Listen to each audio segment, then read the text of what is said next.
Good morning.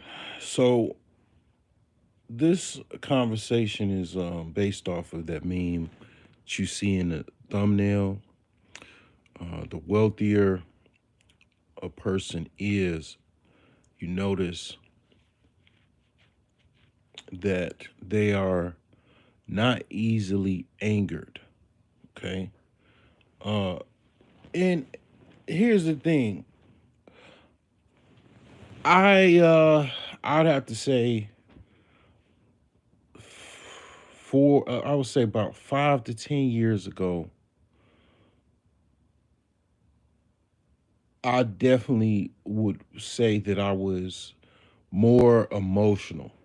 Okay, my emotional intelligence was kind of low, and also just it's something about basically having some money, having some things laid out. I mean, like having a good financial foundation. Because see, here's the thing: you got to understand this type of world, right? You got to understand the world of like it's a reason why I be talking about real estate.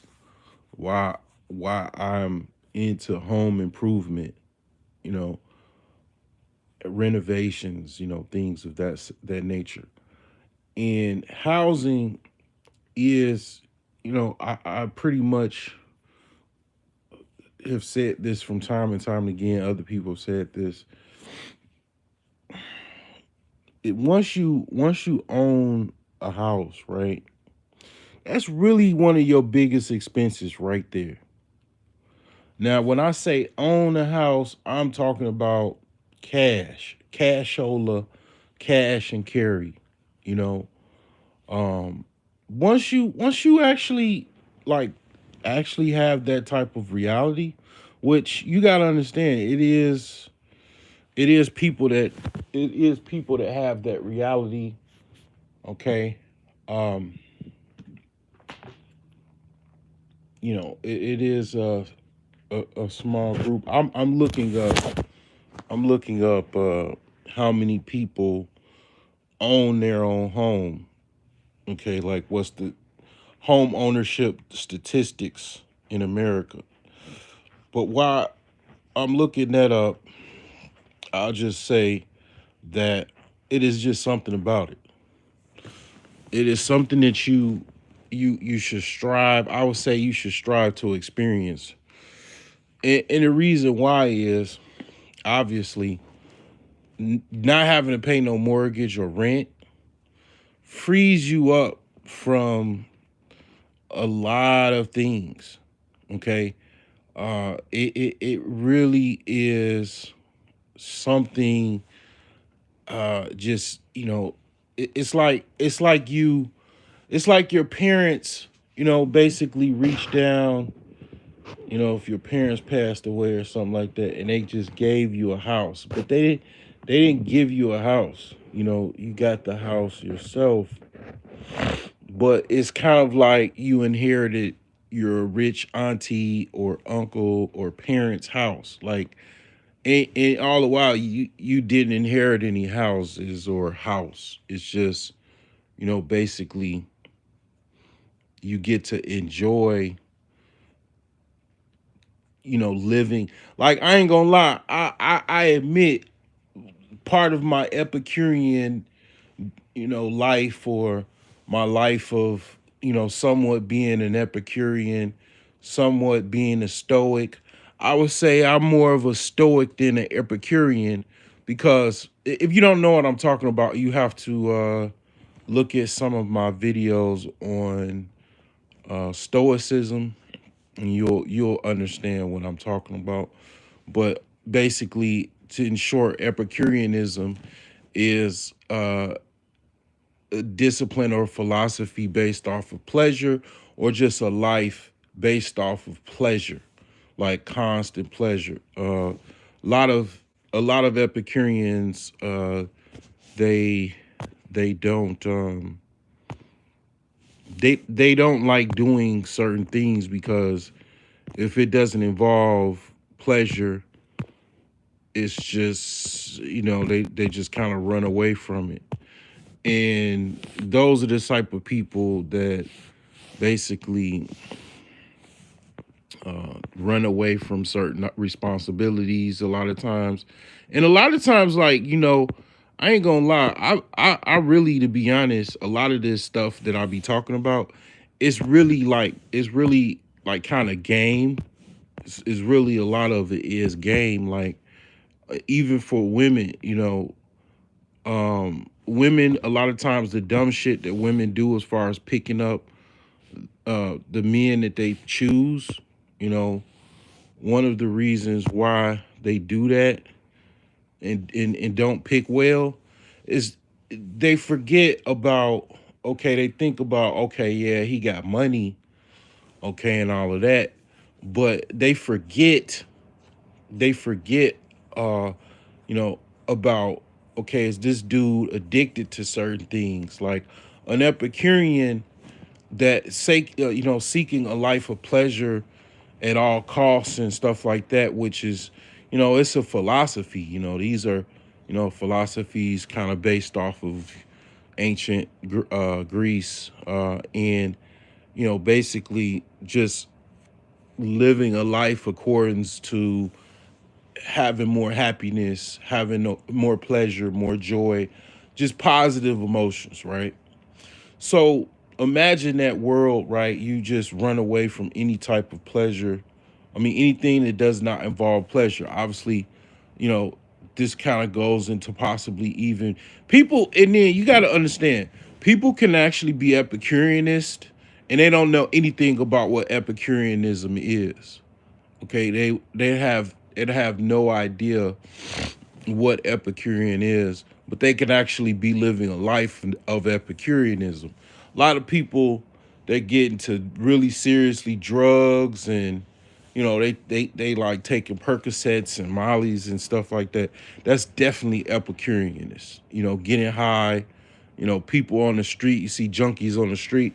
A lot of it, what it was they got your brain, your endorphins get addicted to pleasure. You have certain pleasure nerves in your brain, and from those pleasure nerves, those endorphins, you know you can kind of get too much pleasure, and then your brain is like, I want this more, I want this more. And that's what people getting high. That's what people taking all kind of like hardcore drugs like crack, meth, PCP, all of that stuff is from the pleasure sensor. Even mushrooms, to, it is some positive benefits to some things. Like basically, it is a correlation with higher minds and relaxed minds, and having a clear mind, and even, I would even say, an artistic mind, um in thinking new realities and new realms. There is some correlation with, kind of in a sense, the shaman Indian warriors.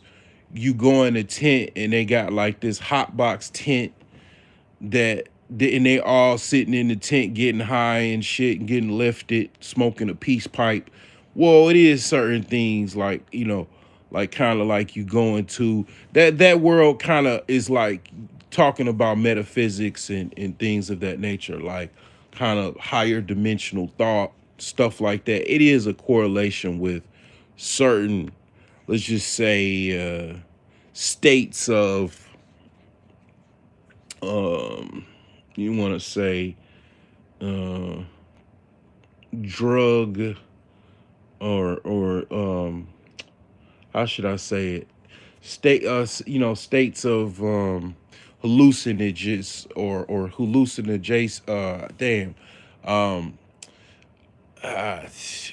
hallucinants, like basically, taking stuff like, mushrooms and stuff like that.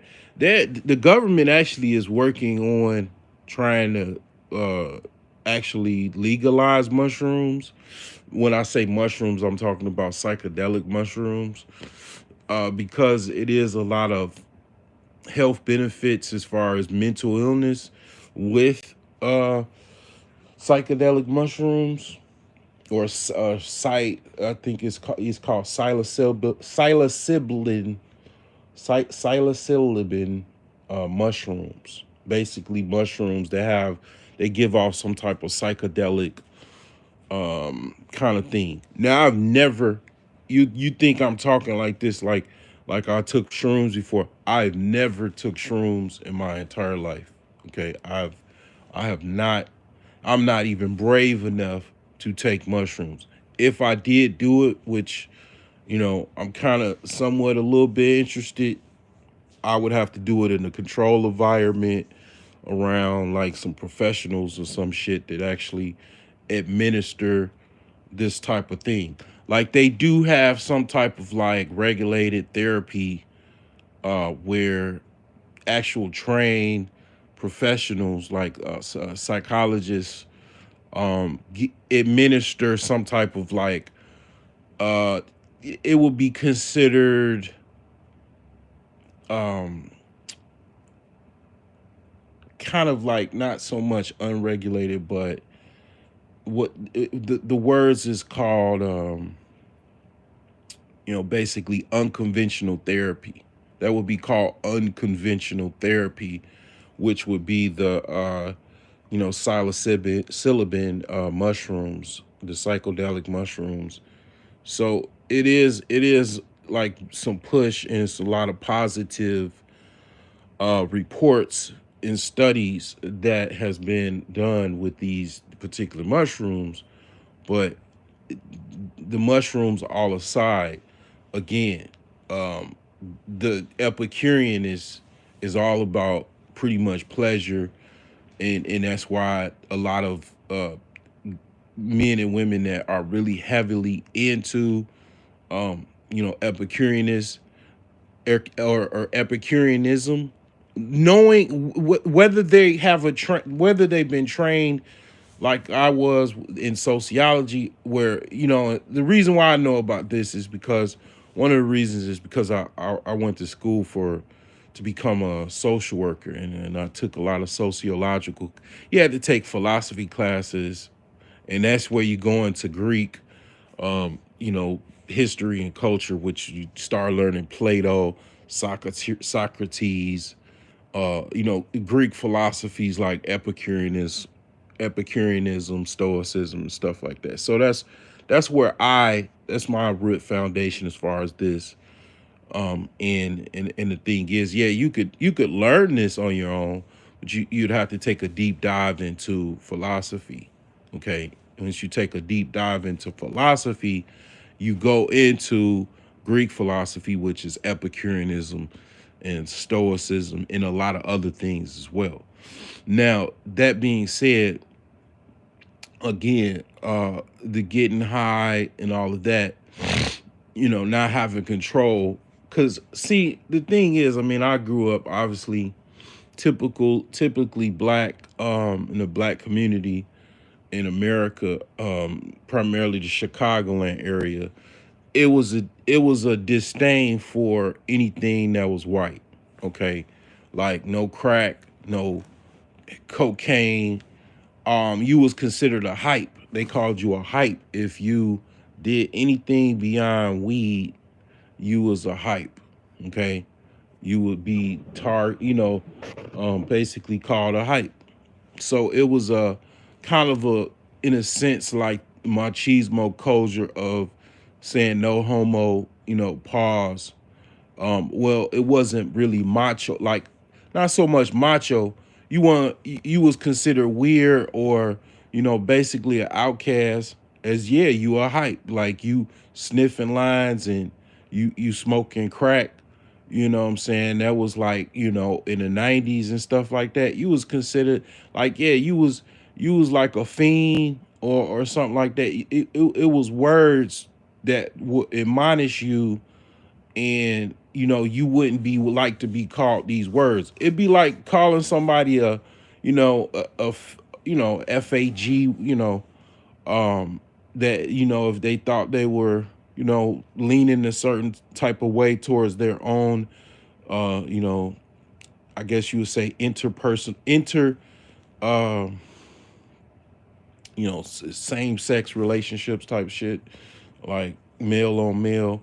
Like you'd be called that word, the FAG word, right? Well, if you got high and you was doing all this other stuff like heroin and crack, meth, and all that, you were called a hype. Okay, that was the people, my peer group. That's how we grew up. Like that was the thing. You know, we anything outside of weed, man, you a hype, you a fiend. And it was some people in high school that was going overboard. Um, I ain't gonna really go into the weeds of that, but basically, well, yeah, a lot of people that are into Epicureanism, they knowingly, whether they know Greek philosophy or not, that is their thing. Like they're adjacent to anything that involves a lot of pain. I mean, that is a natural, kind of like risk reward thing that your brain has. It does want to put you in a constant state of, pleasure. That's why the brain is telling you to make money, because the brain knows, the more money you have, yeah, the more pleasure that is possible. You don't have to show up at that job if you got money, right? The reason you go into that job, the reason why you go to that job every day is because you literally just don't have any fucking money to not do that. So imagine, okay, you got $10 million. Because the reason why I say $10 million, damn well I've been working, and I know $1 million is really not enough for you to quit your job, but $10 million might be, maybe even 5 million. 5 million is a pretty good buffer to say, if you was offered $5 million, you would definitely quit your job. Now, a lot of you probably wouldn't even need $5 million. You probably be cool with 100 bands. Bands that make her dance. Bands that make her dance, right? Even my auntie liked that song. She- my like my religious auntie, she liked that song. Bands that make her dance. Bands that make her dance. Like, I mean, and I don't even, you thinking I'm saying this like I don't go to strip clubs. I have never I almost damn near said I've never been in a strip club, because shit, the last time I was in a strip club, I think I was in, wait, no, I was like 23, 20. No, how old was I? I was about, let me see. I was in my mid 20s or early 20s was the last times at the strip clubs. Cause a homie I used to work with, he took me to a strip club in Harvey, Illinois. It was called Arnie's. If you from the Chicagoland area, you already know about Arnie's, or knew about Arnie's, because Arnie's actually is closed. It used to be ran by the Chicago outfit, basically. The Italians. They had a pizza place across the street. Then they had a strip club across the street from the pizza place. It's a Mario. So yeah, basically bands will make her dance, and that's the reason why your brain is telling you you need money, bro. You need money. Every day your brain's like, man, money, money, money. Because your brain knows money is the route to your body having the rest it needs, having the actual good, health that it needs, because healthcare does cost. Um, even if you're on a natural holistic path like I am, healthcare does cost. Those supplements cost. Those herbs cost. You know, that alkaline water costs. That alkaline machine costs. Um, all of these different things, to make, certain healthier foods and things of that nature. However deep in the weeds you get into it, it ain't free. It costs money, right? So your brain knows, okay, it needs money. It needs money because it knows that the more money you have, the more benefit the brain is going to have, because the brain is going to get more rest. It's going to have more fulfilling experiences, because life is a lot of experiences, and money gives you the ability to actually have more experiences. I mean, not in a sense that you can't do things for free. It's not like you can't really live your life if you don't have no money, like a lot of money, but it just, it unfilters the experiences. Like your experiences are filtered if you don't have money, right? You don't have the ability to go to, the Wagyu steakhouse that you wanted to go to. You don't have the ability to go certain places and open certain doors, because you just don't really have the money to experience that. You don't have the money to experience that.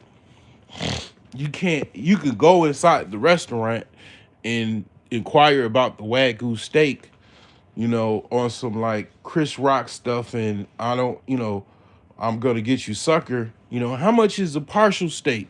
How much is it, just a little piece of steak?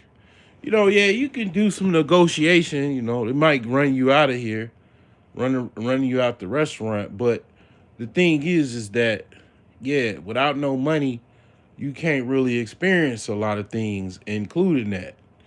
It filters certain things that you can do.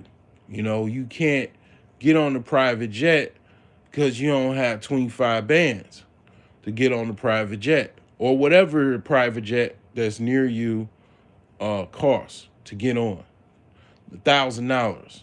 You know, take a flight from a regional private airport, to another regional private airport. You don't have $1,000. You gotta get on, and that's not even a private jet. That's just a private plane. Private jet is more expensive than that. And the way they have it now, I mean, basically they just have websites where you can just, join some type of membership, or, basically pay a monthly fee, and then you could pretty much fly private. And it's like, yeah, all of this stuff is based off of having a certain amount of money. Okay. That's all you need to know. That's all your brain knows. Your brain knows the possibilities, and the possibilities are just of a multitude, and your brain knows you can only get that through the actual monies that are available in life, to absolutely get, and so your brain can actually enjoy certain things, like, again, uh you know more deeper rest, more, you can afford to have a personal trainer, to get to kind of, get healthier, get stronger, et cetera, et cetera, right? Your brain knows this. Your brain knows, you can get, uh, a deep, what do they call that? Um, a cold plunge bath. Those little cold plunge tanks or whatever, or pools or whatever. You know, costs about $300 or $400 or something like that. More than that, maybe, I don't know. And it's your brain knows all of these possibilities. What you can actually get, what you actually do. And that's why your brain pushes you to make money. Okay, it says, okay, you gotta go. to that job, even though you don't want to go to that job. You gotta do X, Y, Z.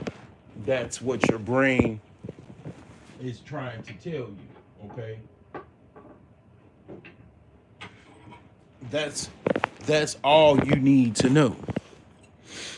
Your brain is trying to tell you, Brian, uh, Susan, you know, Constance, you know, uh, Michael, we need to make some money because if you want to have more pleasure than pain, we need more money, bro. We need more money, sis. We got to get it because, this mattress ain't hitting on much. We got to get a new mattress. You know, we got to do all kinds of stuff. And we need money to do that. That's what your brain does. That's what your brain tells you. It's on co-pilot telling you you need to get this money.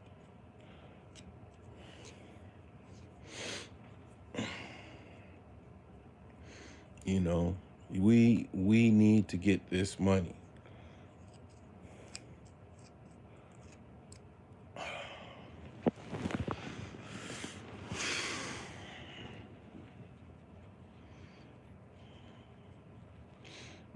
And the thing where, stoicism comes into play.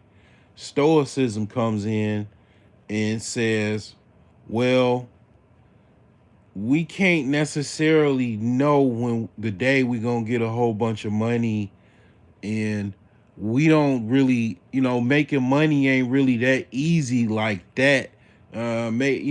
Becoming a millionaire in one day is possible, but realistically, I don't know if we're gonna make $1 million every single day.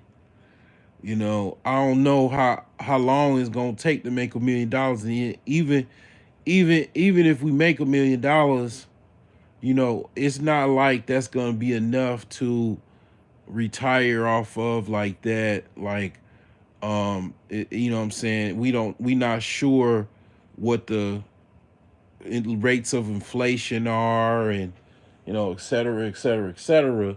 So stoicism is your practical brain. It's your brain's kind of like, a filter, to a sense where it filters reason and logic. You know, yeah, we might not, your brain where it comes into play where, like I say, you have some type of consciousness, you have some type of logic and reasoning. And that logic and reasoning is we gonna have to embrace some of this pain. We're going to have to deal with some of this pain. It is unavoidable. We don't really know how long this pain is gonna exist, but it's gonna be pain. You're gonna have to keep getting up and going to work. Like me, I was dealing with like sleep issues for a long time in my last like job where I had to work. And I mean, it was days where I was sick. It was days where, it was just all kind of different things going on. And I still had to go to work. I still went to work, you know. And I've been doing that, I've been doing that for a nice little run. It was a nice little run from the last, I would say, 7 years. Now, the thing is that, like I say, that's stoicism. That's your brain saying, yeah, we gonna be all right, in the long run, because we keep showing up. It's gonna be painful, but we got to deal with the pain. But you'll get some benefit from it. You're doing the right thing, even if you're really not doing the right thing. Really, brain is just saying we just got to keep pushing through, bro. You know, that's stoicism. That's the philosophy of stoicism. We got to keep pushing through, painful or not. We got to keep pushing through. And And again, stoicism is that advisor, that logical advisor that says, okay, I know you like pleasure, but life is also painful too. Life is painful as well, you know. So, that's what stoicism does. It kind of grounds us in the pains of life. Okay, it tells us, okay, we about to embrace some pain. We just gonna have to deal with this the best way we can. It's a war going on outside. No man is safe from. You can run, but you can't hide forever from these streets that we done took. You walk around with your head down, scared to look, but ain't no thing as such as halfway crooks. See, it's like, what I'm saying? That's a hit rap song right there. Mob Deep. That's a classic. That's believe it or not, what he's talking about is stoicism. You know, it's tough out here. We gotta survive. And it ain't no such thing as halfway crooks. Like this is severe poverty. It is painful. The government don't give a fuck about us.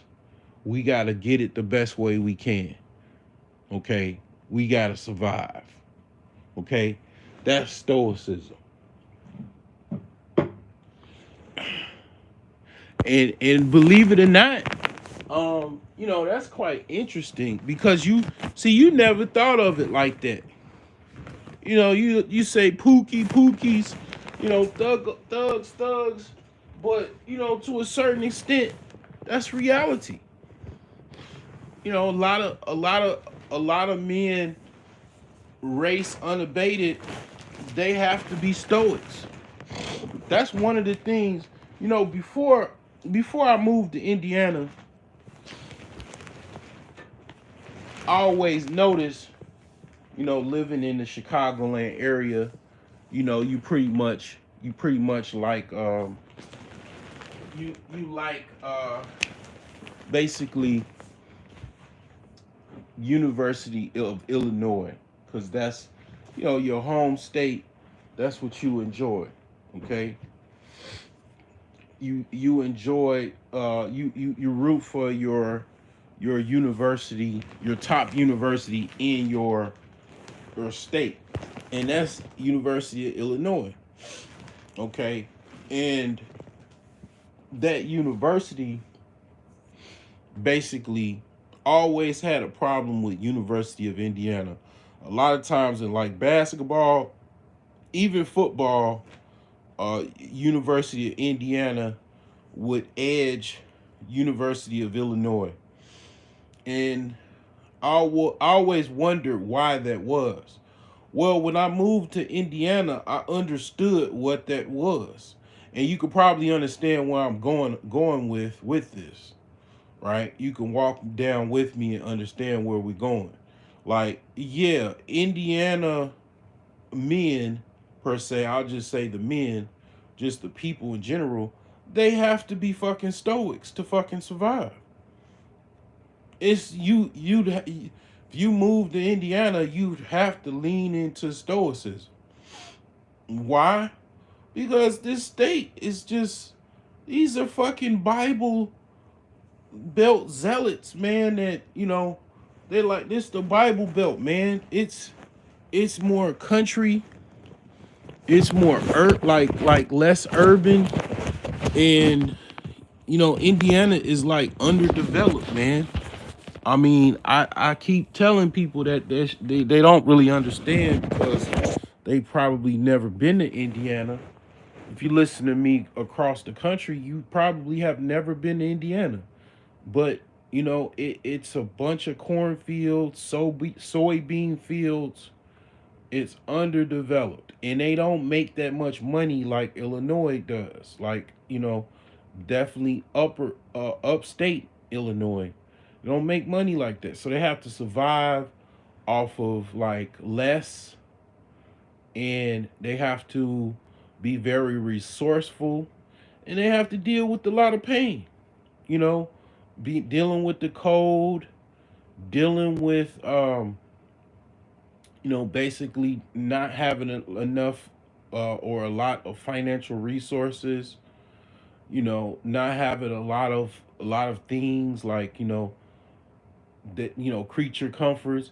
Now, I mean, you got to understand some people balling out of control in Indiana. Okay, some people are basically they had a business or something, and they had some contracts in Illinois as well as Indiana, and they made some money, and they not necessarily millionaires. They might be sitting on several $100,000, or they close to being a millionaire, and they have a nice foothold in Indiana. Might even live out in the country, and they sitting on some hundreds of thousands of dollars. They do some things, whatever that is, to make some money as far as you know things is concerned, legitimate business.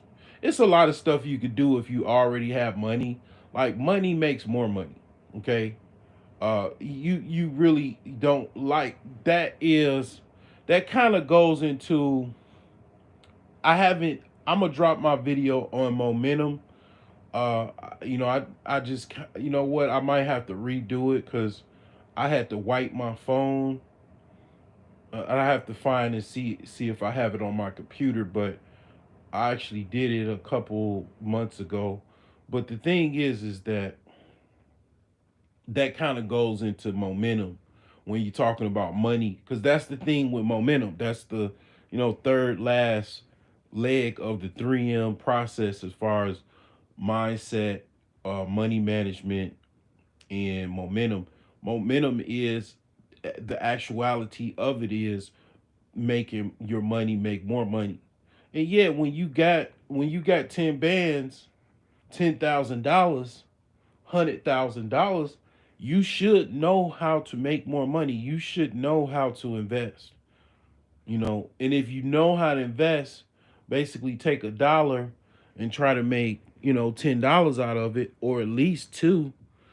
Your money is going to make you more money. It doesn't matter where you are.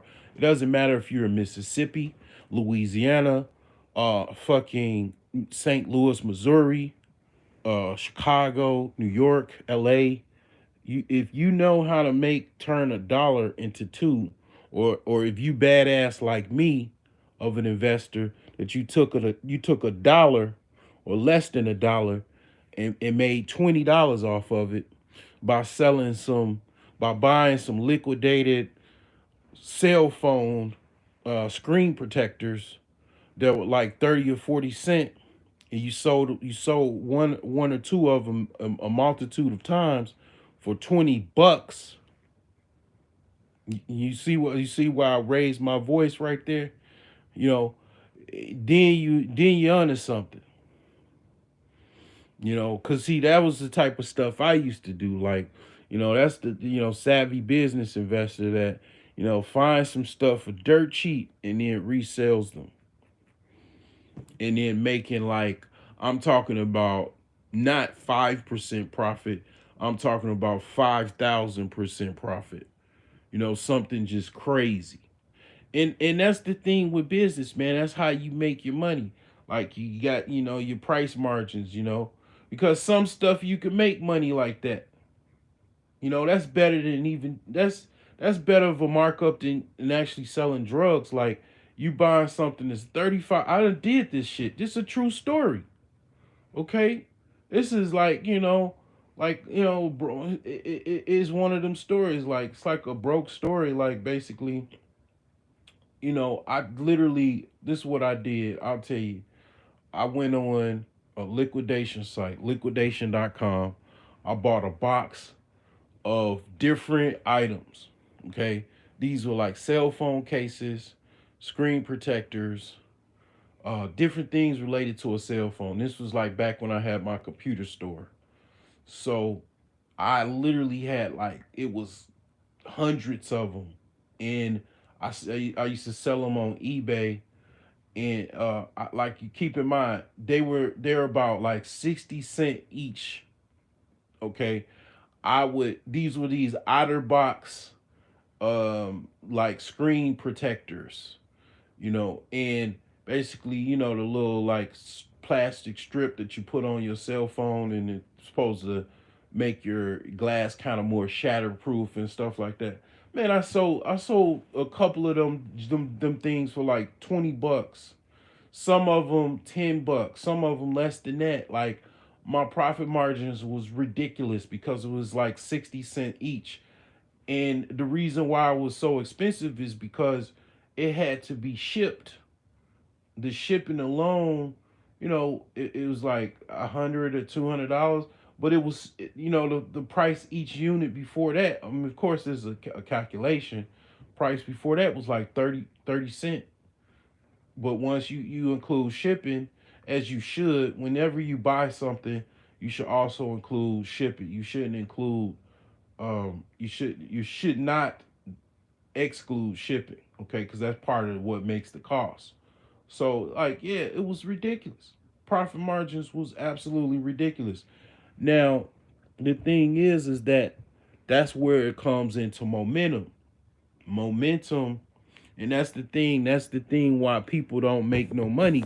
They program their brain, whether it be an inferiority complex,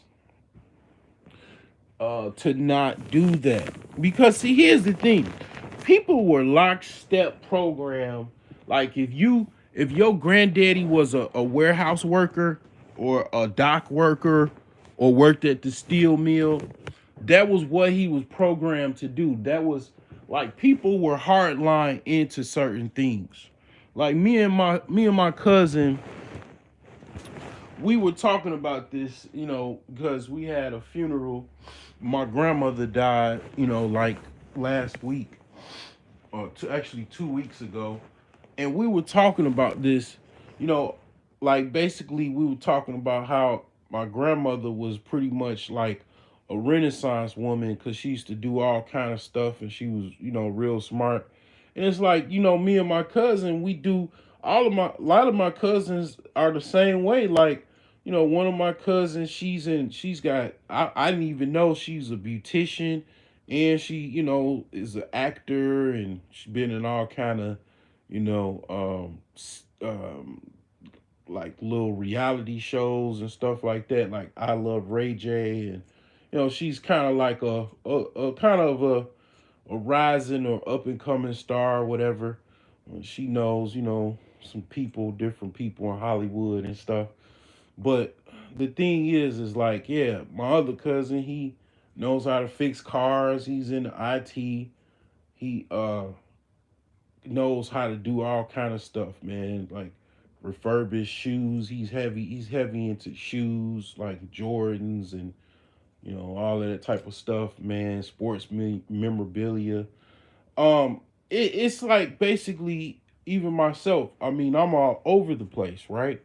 So the thing is, most people, their concept is, though, you got to understand, this is like alien talk because most people's concept is if they're a plumber, that's all you know them as. That's Jack the plumber. Okay. That's Jill the teacher. But Jack might have hobbies.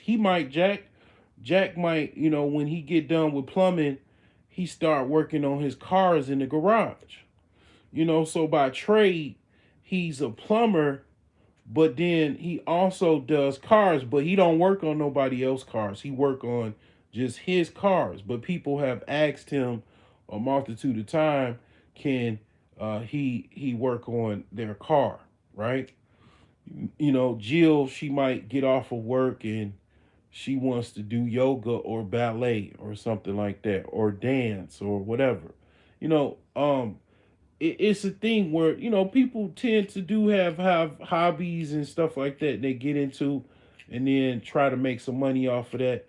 Well, that's one thing, but a lot of times what people think is, oh, I can't be in IT, you got to be a nerd, or I can't be in finance, you got to be no business and no math and finance. Like, well, these are the things you can learn. You can learn these things.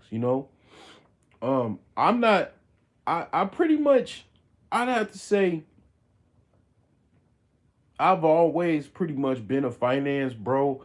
I mean, I learned how to be a finance bro from my grandfather, because my grandfather is where I learned that you can actually be a successful businessman, even if you in a even if you in the hood. Because my grandfather, his business was not necessarily in the hood. The neighborhood turned into the hood. When he got his store, he pretty much, it was a heavily Jewish neighborhood. Actually, no, the Jews was moving out. White people was moving out of the south side of Chicago, and it was a lot of Jews in the south side of Chicago. Um, so they moved, in the city. Started moving in the '60s when my grandfather bought his store. But it wasn't as bad of a neighborhood as it was in the '90s. Okay, in the '80s. So the thing is, but yeah, my grandfather technically at the time had a store. When because the South Side start turning ghetto.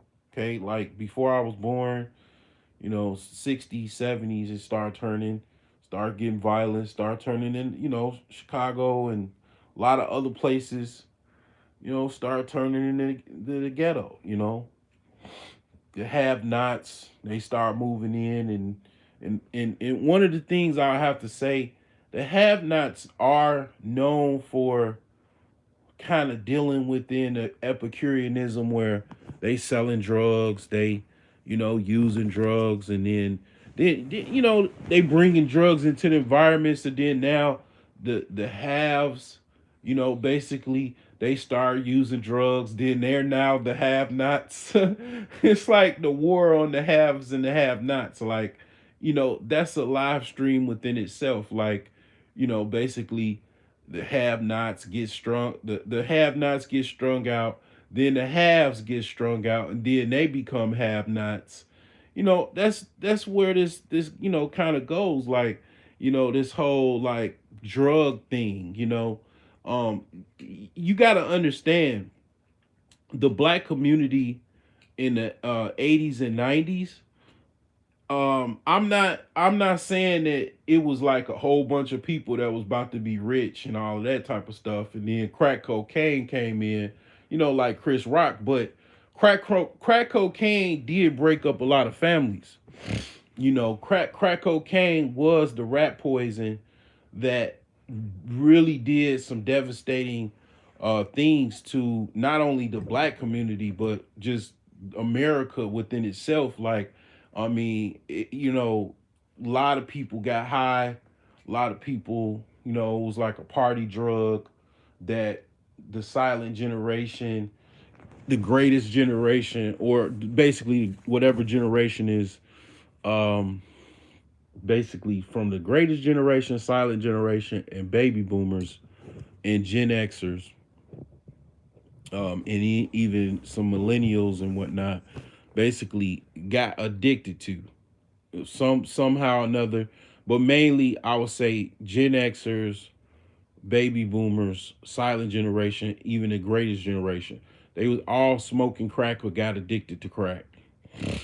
You know, during that crack epidemic. And I mean, yeah, that stuff was pushed. The government was something that had some involvement in that. And yeah, that shit really fucked a lot of people up, man. One of my homies in high school, his dad was basically addicted to crack. And it's like he had like a half of a dad. Like, he had a dad, but you could see the depression in his eyes, like him talking about his dad. Like, he wasn't even comfortable telling me about his actual dad till like after high school. Like, we was basically going up north, because he used to live up north with his mother, and he telling me about how his dad used to smoke crack or whatever. And or actually at that time was smoking crack or whatever. And I'm like, damn. Oh, so that's why your mom and dad not together, or whatever the hell. Um, because his mom moved on and basically got married to a policeman, Chicago policeman, and his dad was just kind of just like a single dad that basically, you know, just on the outs with his mom. I don't know whatever that story went as far as that, but his dad was on crack. His mama was not. Okay, I definitely know his mom was just working and stuff like that. But then it's a whole nother story, and I'm not gonna go into that because then people gonna start. I mean, people, I ain't trying to out nobody or nothing like that as far as what they personal family business is and stuff like that. But I'll just say his mom had to deal with kind of being a single mother for a while because I'll just say that. But um now, yeah, it was a lot of people. They daddy or their mama or both their mom and dad was on crack. You know, I mean, yeah, like that was a thing. Even that's one of the reasons why I had so many problems. Basically, with my ex-wife, her mom and dad both of them was on crack. You know, they try. Basically at one particular time, and the mom recovered. Her mom recovered, but she's in. That recovery never stops. It's like you in a constant state of recovery because anytime you can go back to it, and you have to be in recovery, and it never stops. So, it's a big devastating thing that happened, and it's still going on. It's getting worse. It's like you got meth now. You know, you got meth. You got now heroin. I remember the uptick of heroin in the 2000s, the early 2000s. Then now you don't just got heroin no more. You got heroin cocktails with fentanyl. You got the whole fentanyl content thing with the heroin mixed in now, and it's absolutely crazy. And it gets worse than that. They got some type of zombie, like some type of tranquilizer that they mix in with the heroin. Like if you go to Kensington Street in Pennsylvania, they talk a lot about what the people looking around, talking looking like they're zombies. If you don't know what I'm talking about, you could just go on one of my shorts. It's a dude leaning, and they got young. I think they call him what does they call that dude? He actually just died from an overdose in Atlanta. He's a rapper. Um,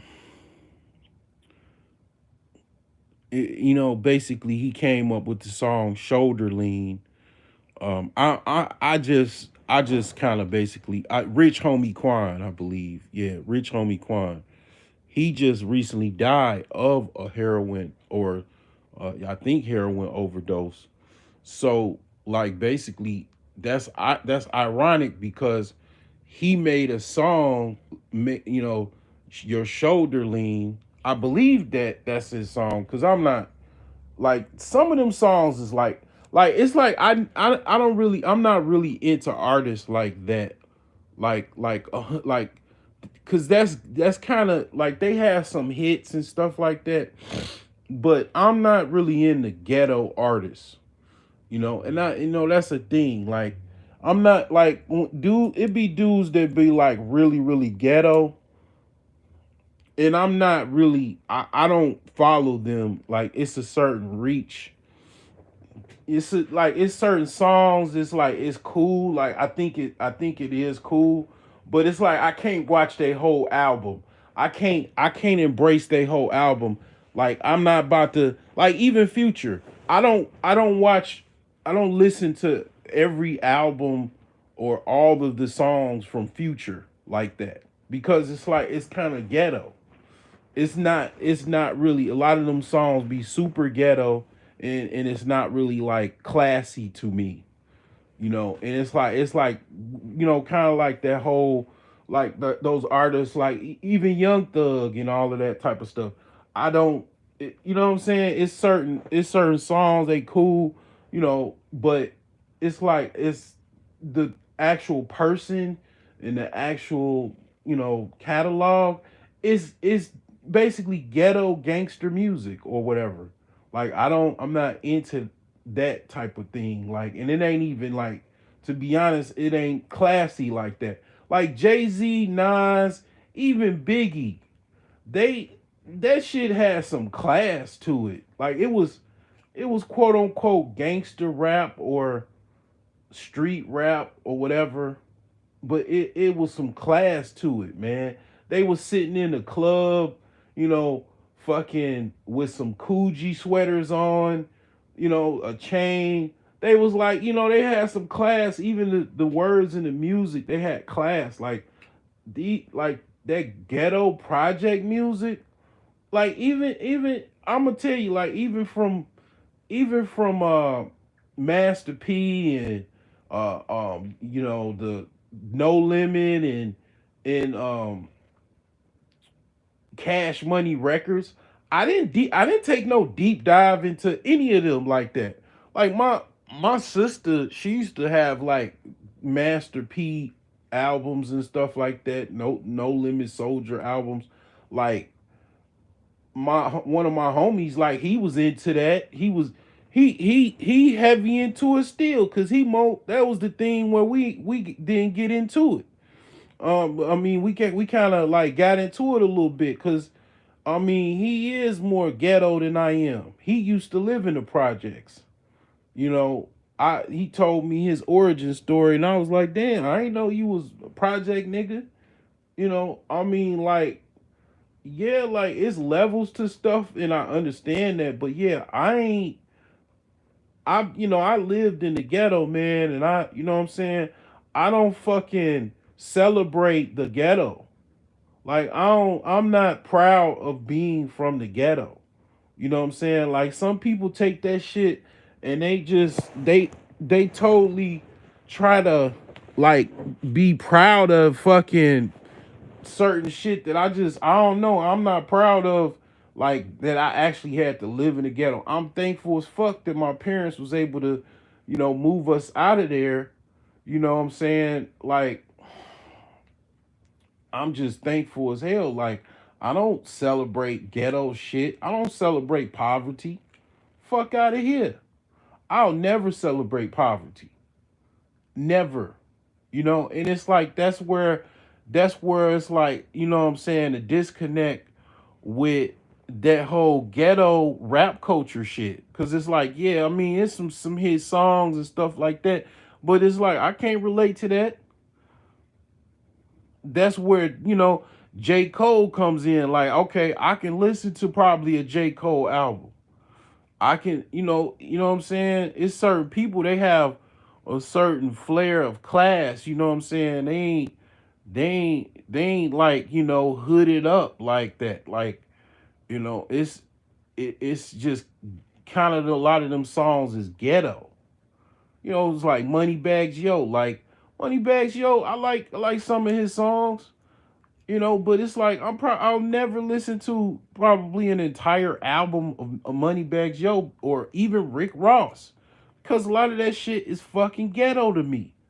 Okay, I don't fucking like glorify ghetto hood shit.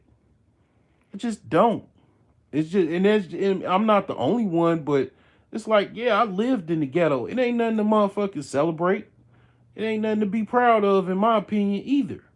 I mean, yeah, I survived it. I was a little boy. I was only like 5 years old, but it's like, yeah, shit, I get it, but and it's like dude off of next Friday. He's like, once I got my money, I got the fuck on up out of here, and I ain't looked back. That's how, in a way, I mean, that's how I look at that shit, man. When he said that shit, man, I must have goddamn died when he said that because I totally, that is my sentiments on that matter. I can't wait to, I can't wait to do that shit again.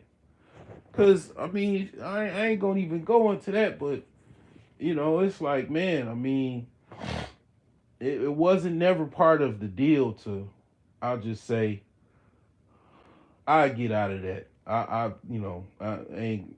I'll get out of there for now. But the thing is that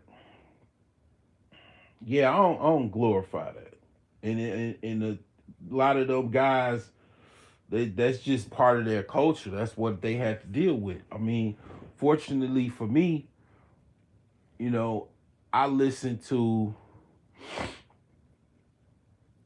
certain artists that like the weekend. The weekend is probably more somebody that I can listen to their whole album or whatever. I mean, even though that's a different genre of music, because Weekend is considered a singer, but they kind of do the whole sing rap. Him and Drake, kind of they kind of put a chokehold on the industry because they was doing the whole sing rap like Bryson Tiller, all of them guys came with the sing rap, rapping and singing at the same time. But the thing is that, I got off into the weeds, I know, but the thing is that there is an element of stoicism when it comes from a lot of rap music. I had to survive this. I had to do that. You know,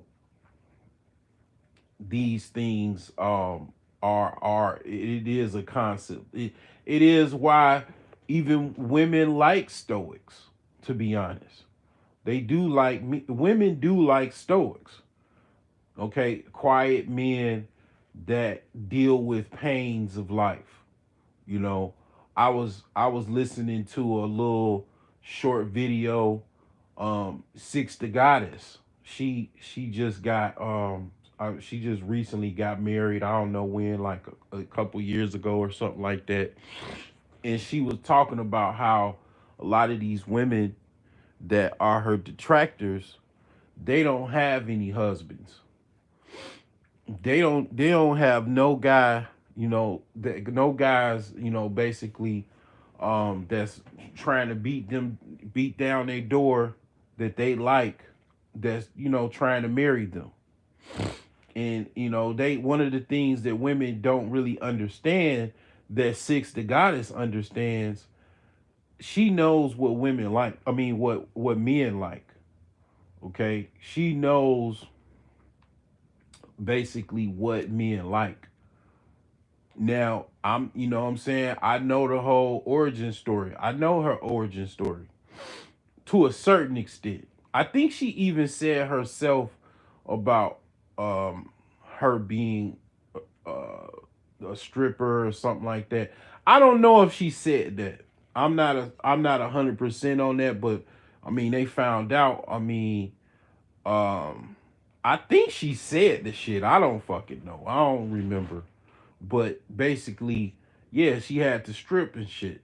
She used to strip or whatever, and she comes from that stripper world, that world of being a, basically a female hustler. A stripper is a female hustler. Okay, they trying to make as much money as they can, primarily from men. But you got to understand, women go to strip clubs too, because women, this is women that be gay. A lot of them strippers, and that you start now. We going into the sexual shadow world. They be into some homosexuality and stuff too.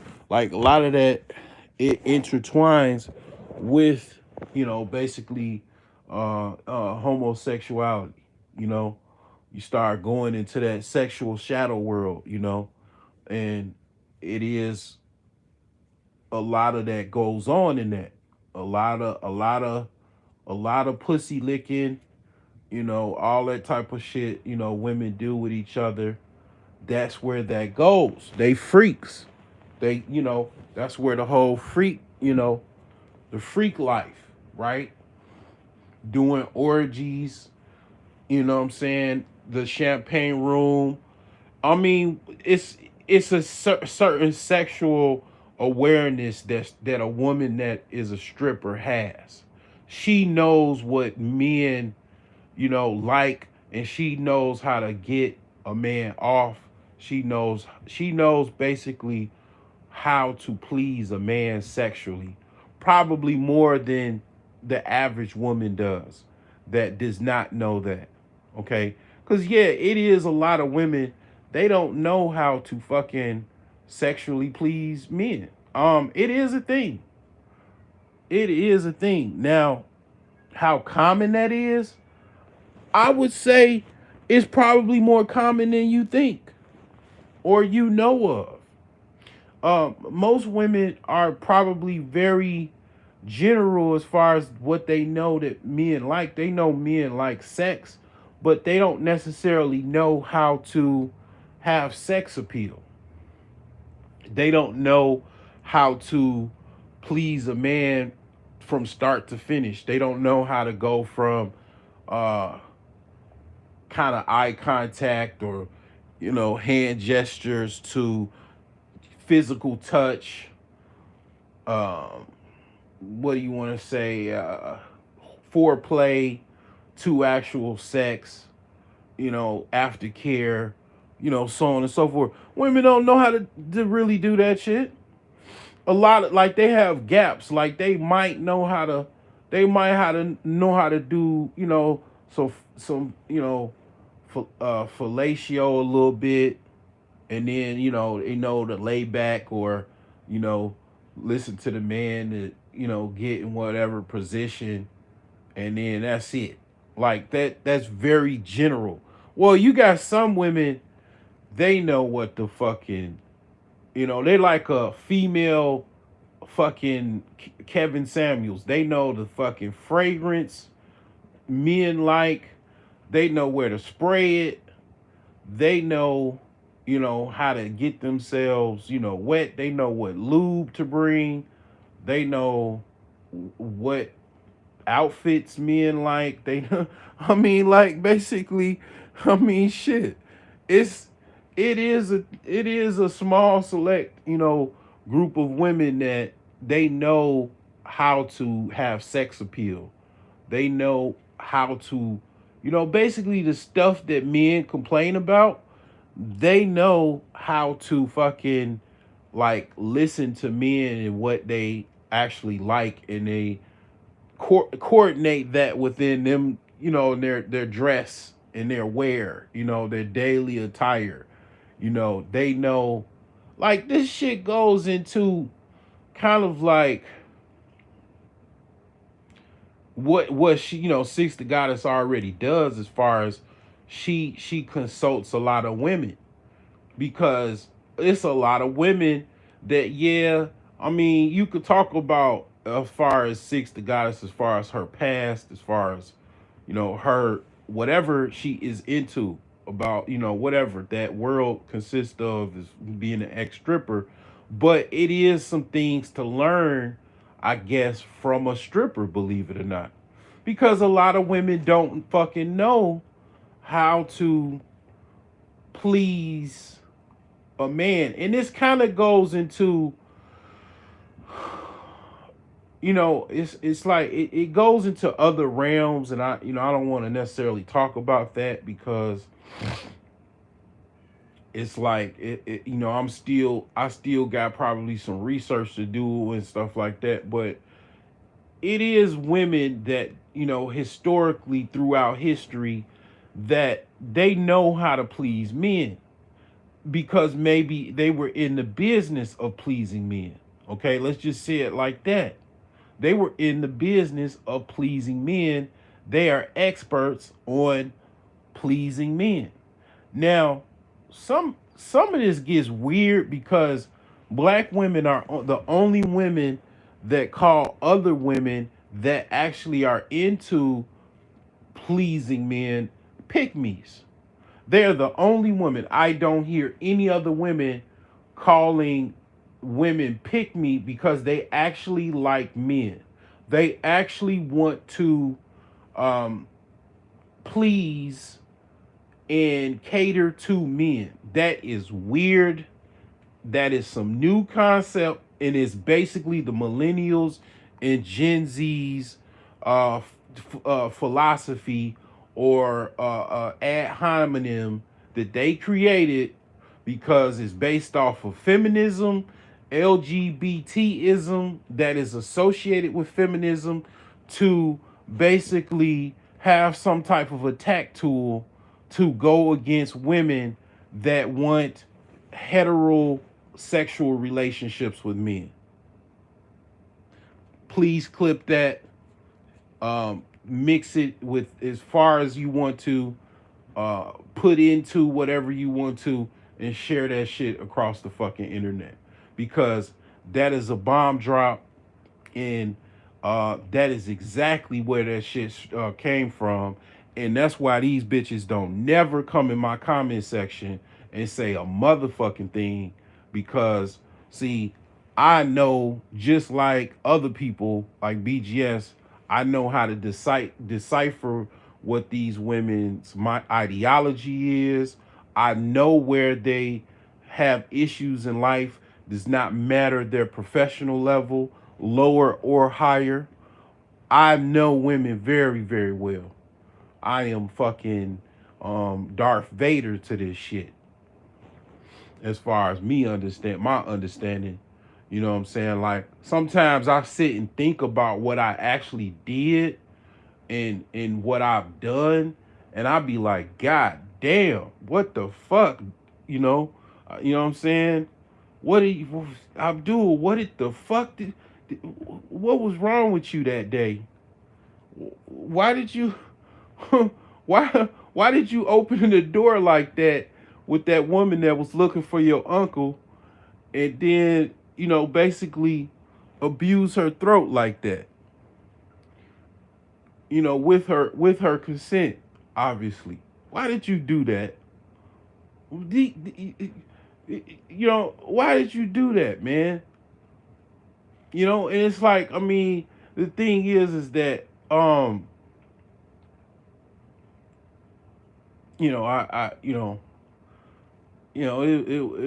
I can't go back there, but the thing is this. Um, sorry, sorry about that story. It just had to, I had to tell that. I mean, I guess this is like a therapy session, but the thing is this: women do, um, you know, need to know how to please men, and it's okay to know how to please men because unless you're gonna be with women, I know it's a push, to women to be with women because that's that whole liberal agenda or whatever, feminism based off of feminism and Marxism and all that type of shit. I know about the isms and schisms and all of that shit. I know about that. Definitely. I know about the agenda of the basically um European elite, that branch of European elite that wants people to not breed.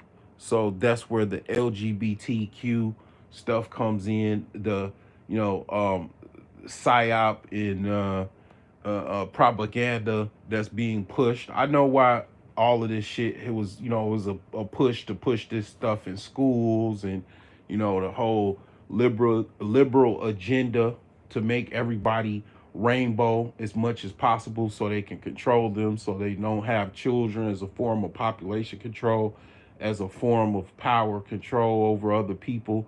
I know about all that shit. That's why I walk around confident than a motherfucker. Not worried about no fucking whether I have small amounts of money in my pocket or bank account or larger amounts. I'm a Jedi to this shit. I'm not no fucking regular average mofo that's not aware of what the fuck is going on. You know, that's why, basically, people listen to me, because I am a type of person that, talks above and beyond the average, person that you probably listen to, or regular vanilla basic shit that people talk about. And the thing is that, yeah, uh that is a fact. Black women are the only one that's talking about pick me's, because one of the things that I caught did not catch black women doing is, because of how dysfunctional the black community is, with all of the single motherism and the children that became the products of this, all of this single mamaism, from, basically the advent of the tool that was used to separate the families, which is basically the welfare system and the welfare state, to basically separate the man from the woman, and be and have single households based off of the ability to give government subsidies and not need the man in the house.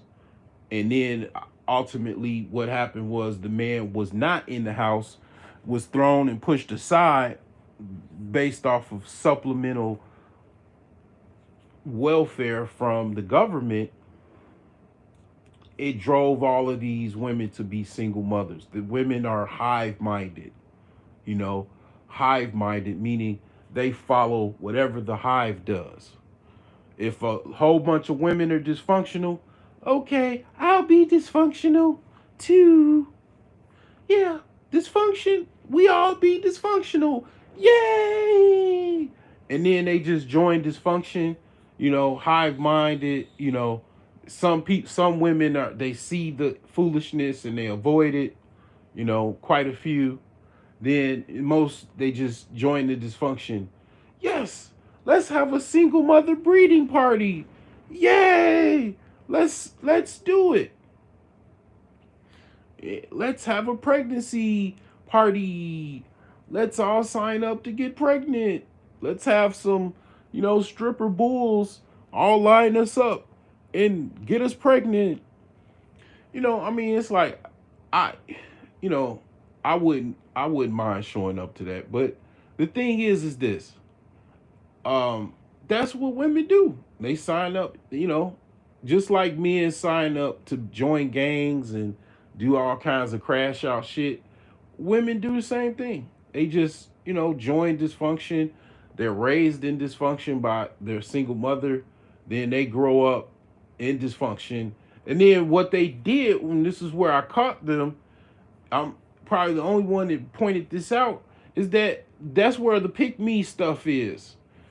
They're dysfunctional, so they try to come up with some counter narrative in order to try to criticize and lambash women that don't want to be dysfunctional and want to be regular and traditional.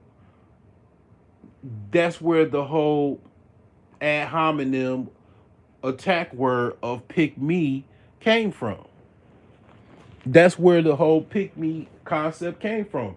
A bunch of dysfunctional women trying to admonish functional women and traditional heterosexual strong-minded women that wanted to be just like other women millions and thousands of years ago. They like men, okay, and they and they have no reason not to uh let men know that they like them and cater to men. Like, I mean, it's a normal thing, and you gotta understand, like, a lot of things have been an agenda. Okay, it's been a plot, it's been a plan, and a lot of people, their families was not able to deal with all of that. You know, they weren't able to deal with all of these plots and propagandist ploys and brainwashing. They got obliterated.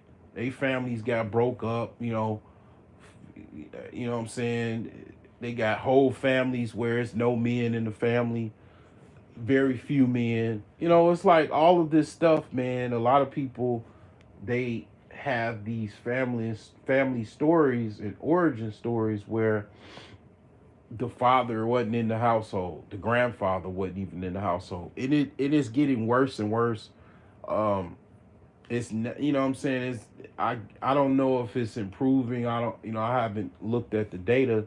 Some people have said that it has improved, but the thing is that the generations that are adults now are the products of that single mother, and they have to live their life, and they feel some type of way when they see women straying off how they think, all the dysfunctional thoughts that they think, all of the dysfunction that they are believe that is normalcy. Because one of the things about dysfunctional behavior is that is part of your normalcy. So in order to justify your dysfunctionality and abnormality, you want others to join in your dysfunction and abnormality. Oh, you think I don't know that? I was going to school to be a psychologist, pretty much, a social worker, or, pretty much my cousin. He's a doctor now. He pretty much took the same path I was taking, and he took it to the max. He pretty much is a doctor. He really pretty much is stressed out a lot because he gotta do all these therapy sessions where a lot of these people are really really messed up, and really, to be honest, messed up beyond repair. A therapist can't necessarily fully repair certain people. They can't. It's no repair. They're beyond repair. They already. He talks to people that they already had the surgery and they already trans, and I mean all kinds of just insane type of realities. People have, and I'm not saying it's that extreme. That's really extreme.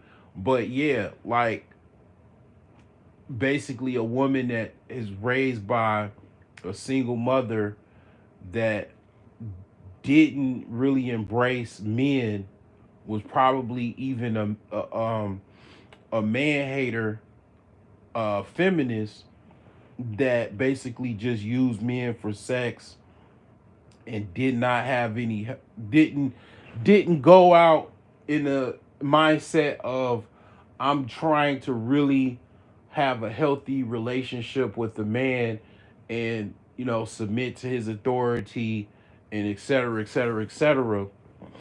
A lot of those women did not choose that path. They choose the path of I'll just use men for whatever I want and whatever I can get, and I'm not gonna go out my way. I don't even want to get married. It's not to my benefit to be married. It's risky to be married, et cetera, et cetera. I don't want to listen to no man. So that limits my, dating pool. I'll just be a single mother, raise my kids, have my fun on the side, maybe have a live-in boyfriend, that lives with my kids for a while, you know, however long that lasts. And that's what a lot of the women did. And then a lot of those women, they got older, they became grandmas, and they were still single. They became great grandmas, and they still single. So this is the new norm, right? And a lot of all of these women, they just watch me in the clouds because they know I know the game, and I know the game on a basically scholarly level. Like, I mean, I pretty much I read the book on dysfunction. Okay, it's called the DSM book. Okay, I think now we're in the DSM-6 or something like that, DSM-7. They got all of these different things. New. They got. I mean, basically, it's kind of tripped out. They can go in this book and then they can find something to diagnose you on. I mean, it's a lot of it. I ain't gonna go into the weeds with that because I can really go into the weeds with that. But the thing is that a lot of these women are dysfunctional, and any other woman that's not dysfunctional, they got something to say because they know that it's kind of like a woman that has a superpower and she's on the, you got the good guys and the bad guys. You got the X-Men, and then uh you have Captain Magneto's men, right? The good guys and the bad guys, right? Well, the bad women, they look at the good women as pick me's, you know, because they on some dark side type shit. You know what I'm saying? And that's just what that is. That's these women that are dysfunctional and disillusioned, and maybe they screws loose a little bit, and they under it could be a lot of stuff. They under some type of demonic spell or demonic possession. I mean, I can go there. I mean, I can go there. Definitely go there. They have something where it is impossible for them to submit to almost any man that is not basically constantly, I mean, like you would have, I mean, like they're a wild hyena, right? That needs to be like at best you'd have to chain them up. Like they're just wild women, just kind of wild and crazy women that really don't want to listen to nobody, really, to be honest. Because a lot of times these women, when you see them getting stopped by the police, they absolutely go batshit crazy. They go so crazy because they, basically a lot of these women are either undiagnosed as far as mental illness, or they have mental illness and they've been told they have some form of mental illness but never got treatment for it, ran away from treatment. You know what I'm saying? So then when they get caught by the police or whatever for having a tail light out, they absolutely go ape shit crazy because they was already ape shit crazy. You think I don't know? You know what I'm saying? Like, okay, you think I don't know, man? I shoot. I like I said, these women, they know who's the soft targets and who's the hard target. But the thing is a lot of these women do have uh undiagnosed mental illness and untreated mental illness, and you can hear that they have it because you can hear them talking online. A lot of these women, stuff they say in the comment sections, the stuff they say on panels, they they got a lot of time on their hands, and they definitely um got their own twisted philosophy.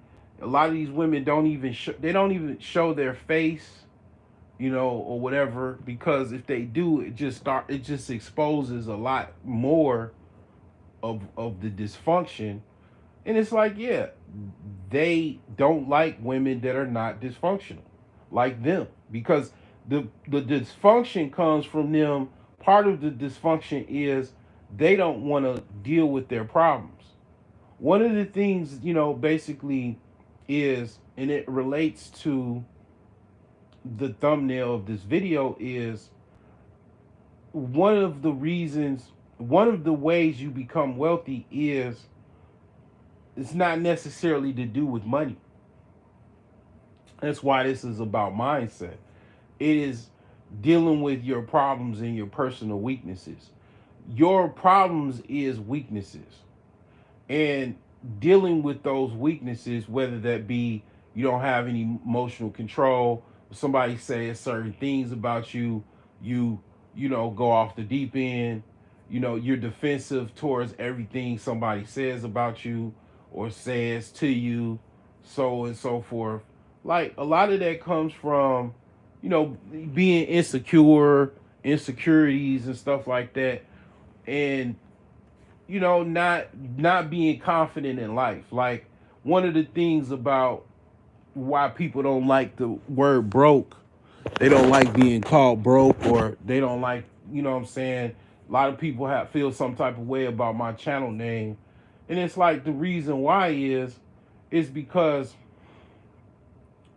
a lot of people don't want to deal. It's very difficult to deal with financial inadequacies, is because a lot of where the financial inadequacies come from, the core of it is not doing things the way it's supposed to be done, not living your life in accordance to how things should be done, really. You don't really have any control over your life. So if you don't have control over your life, it's very difficult to make money. Or if you make money, it just goes out the window because you don't really have control over your life. You don't have any type of solid foundation or base. You don't have any type of system of how you live in your life. You just living your life freestyling. You know, it's like you're breakdancing and pop locking and freestyling, and that's how you live in your life. You just, kind of carefree, like a hippie, and that's like how you live in your life. And you can't really, it's hard to make money being a hippie, because a hippie is trying to chase freedom, happiness. The hippie movement was an Epicureanist movement. That bohemian hippie type of life is where that came from. That is part of, when you talk about Epicureanism, you're talking about being a hippie. You're going, you start, you want to go, on retreats and do peyote, trip on a little acid, take some shrooms, get really, really high and experience certain trips and stuff like that. Yeah, that's part of that world. I'm not, you know, I'm pretty much, I'm not necessarily um saying one is good over the other. I mean, these concepts are philosophies, and I'm not admonishing either one of them. It's pros and cons to those things. Like I say, certain artists, the reason why their artistry is the way it is because some of them actually, you looking at this piece of art, but what you're really looking at is a dude that had a serious acid trip, and he came up with that idea of that painting, that you can't really understand it. And damn near pretty much the artist, he don't really understand it either, because he was just high off of fucking acid that day, and he came up with that concept. So I'm not saying it's, it is a complex uh, um kind of thing to break down, but most Epicureanists that are into certain things and drugs, they're not like millionaire artists, or whatever. They're not famous artists. You know, they might be on the bus, what I'm saying, riding the bus from one, starting point to the ending point, and they're a bum on the street looking for crack or heroin. So it's not as to say that all Epicureanists are fucking, um, some dude like, basically, that is a millionaire artist or musician or music producer that comes with certain, you know elemental structures of music and produces it and comes with, top 100 hits and all that type of stuff. That's not the average. Like, that's an exception within that. Like it's not like every Epicureanist is a multi-millionaire. Okay, someone is like into a world of pleasure and all of that type of states and avoid pain like that. That I guess if you want to catch it, if you really wanted to be in that world, right? Which most people have a duality of Epicureanism and Stoicism. That is a balance. Like, not everybody, basically, what I'm saying is, not everybody understands that balance. They don't even understand what the fuck I'm talking about. Like, nobody hardly talks about no Stoicism and Epicureanism.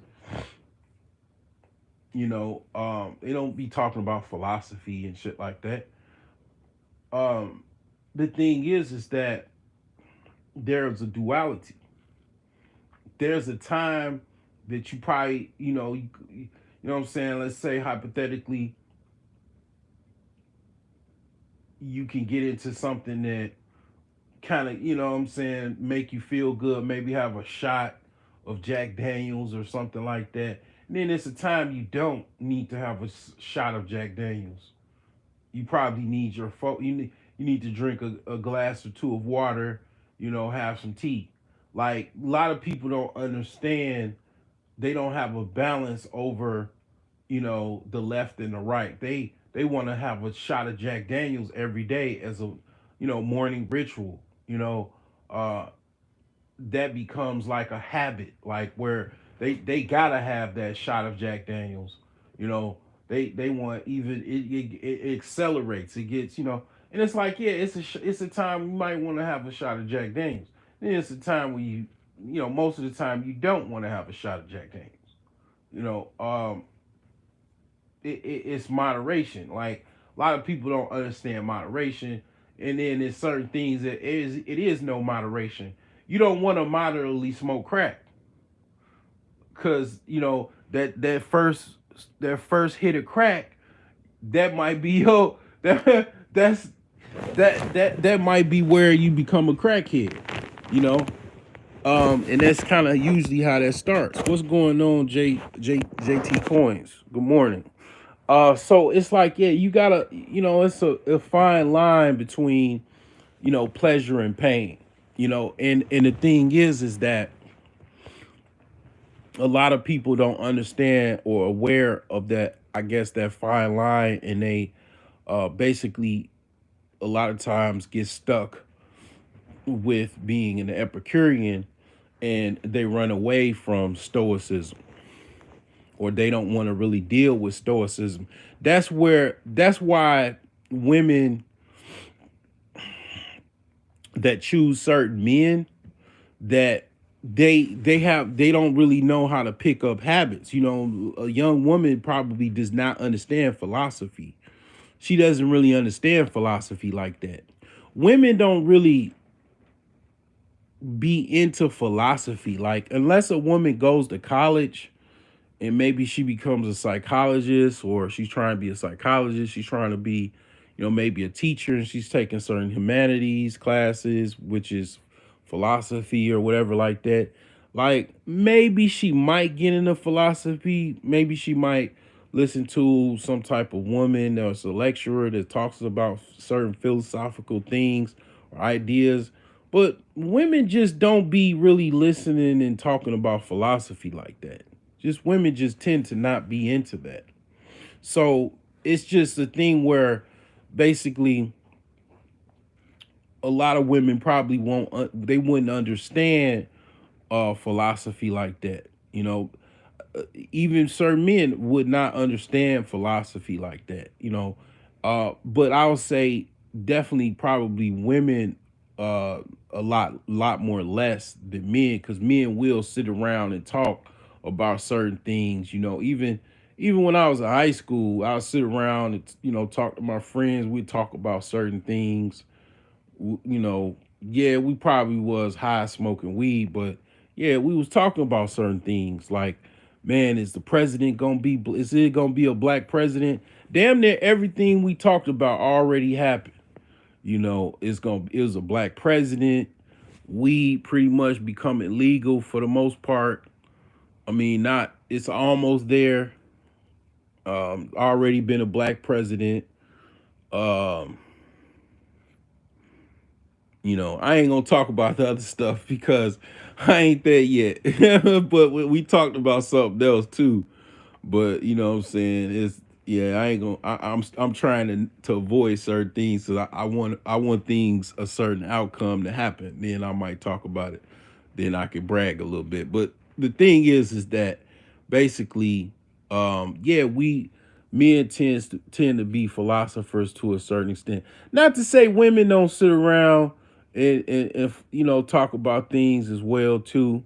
But yeah, it is a lot of women that don't really understand certain things. Like, okay, that guy that you dating, he already giving you red flags that he really don't want to deal with no pain. That's why he got you outside changing tires. you know, you doing all the work. Well, guess what? That's a sign that you're going to be a single mother, most likely. And you don't know it because your dad is not in the house. Your mama, pretty much is your primary parent. Your dad lives across the state or across town or another state. And yeah, you don't really, talk to your dad much because your mama told you that he didn't want to be in your life because she was trying to um keep you away from your father. Okay. And it as a tool to basically use you against him, to basically keep you away from him. And that's her get back, your mom's get back. And a lot of women do sneaky shit like this. They do weird shit like that. You'd be surprised how often women be lying to push a certain narrative onto their children, because in a way they kind of look at their children like proxy people that they trying to like have a friendship with. They have some type of ulterior motive that they have with their children, and their children don't even know about it till they get older and they start to figure out, damn, my mama had an ulterior motive. That's why she said these certain things and all that stuff. And it's like, yeah, I mean, for whatever reason, you just don't got no game. Like, a woman gets her game from her father. That's why most of you look at the like most and like kind of well-to-do women, the women is really hitting on shit. They got a daddy in their life. For some reason or not, they probably more or less listen to their dad too. And their dad pretty much is like their advisor, and they do well in life because of it. And they even know, yeah, this is why I do pretty well because yeah, my daddy be right. So I listen to my daddy. And then, pretty much yeah, they have a better fulfilling life. They even be balling out of control better than a lot of women because they listen to their daddy. They daddy in their life. They daddy rewards, them when they doing right, and they, their daddy's a good advisor and helps them get better outcomes in life. And yeah, these women probably are more pick me's, and the other women that ain't got the daddy ain't and they game goofy and game silly and choose outcomes based off of what they think or what their ego wants or whatever. Yeah, they ain't hitting on shit in life like that. So then they look at the pick me's like, oh, the pick me's is, you know, what I'm saying, all this other goofy stuff, and it's like, yeah, like that's where it comes from. I'm probably the only person that pointed that actual fact out down to the hair follicle point of where that came from, because people talk about it but they don't get in the weeds like I am, because whatever, I mean, they might not have the time or they might not be curious about it.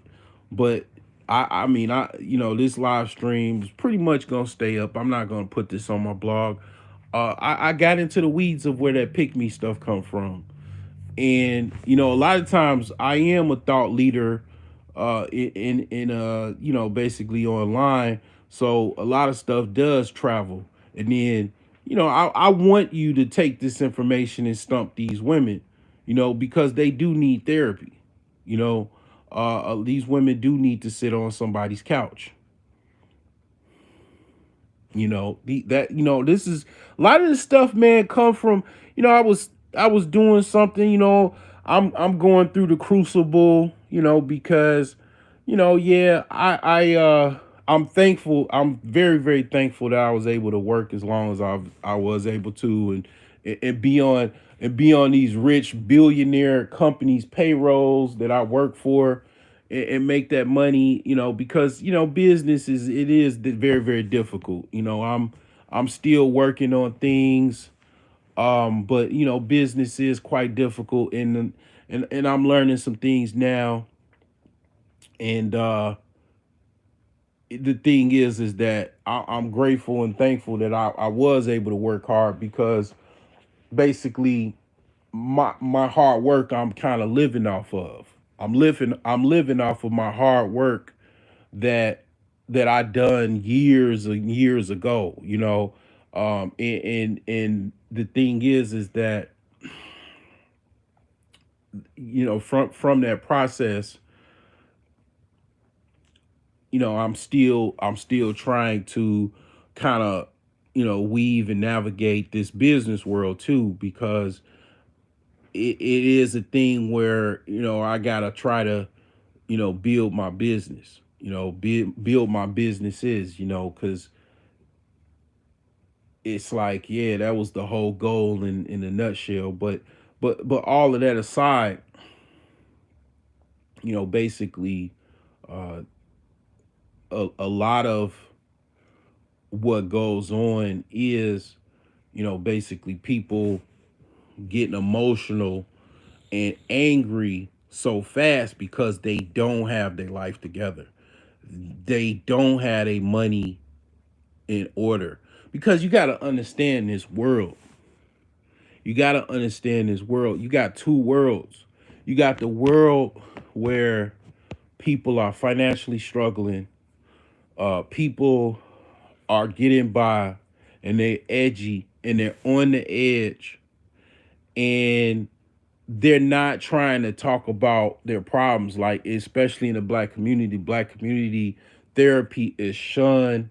Talking to people about your problems is shunned, because you got to understand, a lot of black people, even in your family, like my family is guilty of this too. Like, it's a lot of stuff is kind of coming out.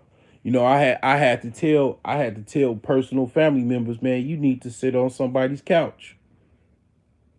Yeah, you need to sit on somebody's couch, because you talking crazy. And it's like, yeah, a lot of people do need to sit on somebody's couch.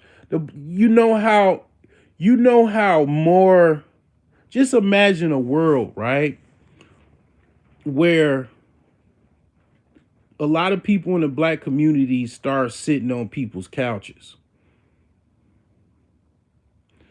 Do you think that, just think about all of the crash out behavior, all of the crash out behavior, all of the fucked up things people did because they just didn't know.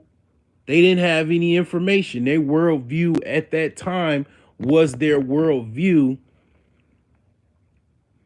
and they crashed out because they just didn't. They daddy didn't. They didn't give them enough information. Their uncle didn't give them enough information. Their mom, didn't give them enough information. Their siblings didn't give them enough information.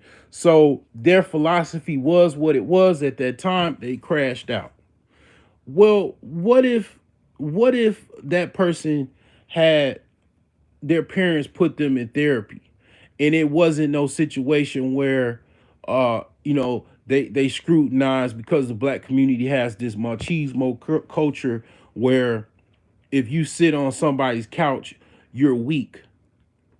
If you have a therapist or a psychologist, you're weak.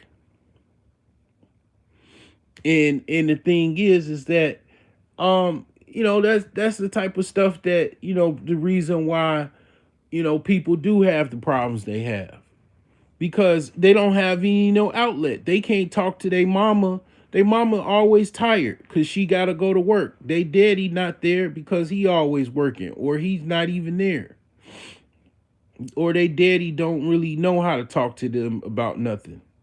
Not every dude is even, scholarly. You got dudes that just general guys, man. They don't really, they don't have no down south common sense, or down south. A lot of dudes from down south do have some type of philosophical reach, because they, grandparents are like down to earth, and they got a lot of kind of wise tales and fables that they can say, that they got from their grandparents or their parents, like, a penny wise, dollar foolish.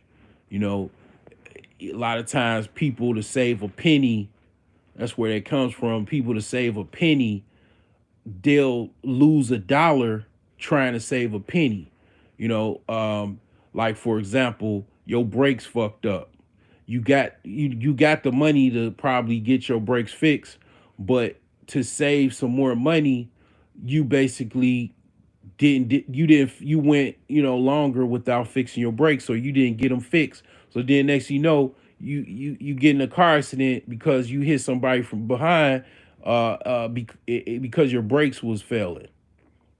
And now that initial payment of whatever, $300, $400, $200 to get some new brakes and maybe some rotors or whatever, it became now seven, eight, nine, $10,000 worth of damage from your car to the other car. If you had insurance, now your insurance going up. And if you didn't have insurance, now you're in deep shit, because you got to pay for your car, pay for the other person's car, or all kind of other formulas and scenarios, all because you were trying to avoid having to spend a few $100s. Penny wise, dollar foolish. So yeah, they have all of these, sayings and stuff like that. A lot of people down south. I mean, people, maybe to have some type of southern origin story or whatever. You know, I mean, yeah, it is a thing, but not everybody has no, down to earth, father or grandfather they could talk to tell them, like my granddaddy was from Mississippi. He wasn't my biological granddad, but that was all I knew. He said it'll be a car for a dead boy. A lot of parents, they try to kind of play like they kids are these. They still talk. They tell them it's Santa Claus, and it's the Easter Bunny, and they just try to kind of have this fantastical world that they give to their kids to kind of in their mind keep them youthful and innocent and all that type of stuff. And it's like, no, my granddad said, hey, 7 years old, it could be, hey, you do that, it'd be a car for a dead boy. So it's like I understood, and I used to watch the news and stuff like that with my mother, or yeah, I just even sit and watch the news myself, because it was kind of intriguing what was going on. It was like kind of tripped out, like what the hell was going on. It's kind of dangerous. I was seeing people getting killed and all kinds of stuff going on, watching the news. It was like all of these things was going on. It was like intriguing to me, right? That was kind of weird, man. 7 years old. I was, I was still, I don't know, man. The black pill was intriguing even back then, I guess. But the thing is that, yeah, I pretty much had that grandfather to just kind of wake my ass up, like, yeah, you a little boy, but yeah, you can still get it. You can still, Um, like he used to always mention Lake Michigan, because you live in the Midwest, you know about Lake Michigan. Lake Michigan got more bodies than than the worst serial killer in history has. Like it done took Lake Michigan, it done took more babies and young people than any other, kind of almost like a monster. Like if you look at a monster or a horror movie, Lake Michigan is a monster and a horror movie in itself. How many drownings people have drowned in Lake Michigan, from little babies to older people, you know what I'm saying? Like man, it's so many ships under the, like, at the bottom of Lake Michigan, because like Lake Michigan ain't no punk. Like, it's not an ocean, but it's a dangerous body of water, and it's deep, and it has, I mean, all kinds of stuff in it, man, including bacteria, man. Like it's a lot to it, and it's like my grandfather used to say, man, it'd be a car for a dead, boy. Like, you know, um, if you try, what I'm saying, that lake, people be, drowning in that lake, man. All kind of stuff, man, go on in that lake, man. And, it's a dangerous place to be if you don't know how to swim. Even if you know how to swim, it's a dangerous place to be, because they have undertows, that it's like a jet current that is like sucking you down like a vortex. And it's like, even if you know how to swim, you gotta swim against the actual fucking undertow and away from it. You gotta know how to do that shit. And if you don't know how to do it, you'll drown. It's like this type of stuff, man, that you gotta know how to do. And it's why, like, really, when I got older, I stopped even wanting to go to Lake Michigan, because it was just so much going on. It was like, man, it was like, man, ain't I don't want no parts of none of this, and a lot of kids, they were really delusional, I guess you want to say. They would go out deep into Lake Michigan, then they would drown. And it's a lot of kids, a lot of little babies, man. They did not drown because their parents was just too careless and let they kids go out in Lake Michigan and have fun. I don't know if it was like any of these situations that were malicious, but shit, it might have been. Who knows? I mean, only God knows, and the mother that lost her kid knows her true intentions or whatever. But the thing is that, yeah, my grandfather had me shook with reality of the actual uh thin line between, basically the consequences of things happening if you're not careful, if you don't, look across the street before, look left and right before you cross the street. I have to tell my daughters, like, they kind of careless and stuff. I'm like, you got to look at these cars when you walking anywhere. Like, these cars are not gonna stop. You can't, you trying to look at your phone, and you all happy about playing on your phone and all that stuff, and you not paying attention to these cars. And it's like, it's a lot of stuff, man. But the thing is that a lot of the whole anger easily is people being frustrated because they already were frustrated. So you actually saying something to them, or even you just looking at them a certain way, they like, frustrated. They like, what the hell, what you want? You know what I'm saying? You got some smoke? What's up? Like, what would it matter? A person that, has money, they wouldn't even probably most likely react that way.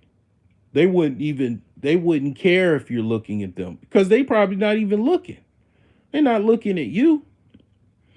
They trying to get to, wherever they trying to get to. It's like that dude that was murdered, the CEO. You think he was worried about somebody trying to come up on him and shoot him? He probably just came back from having breakfast, or he was coming from his hotel. He just had probably breakfast or something, or brunch, or whatever he had. He was coming from his hotel, going to go give a seminar speech because he was doing a town hall. Think he was worried about, you know, um anything in regards to any problems, anything like that? Nah.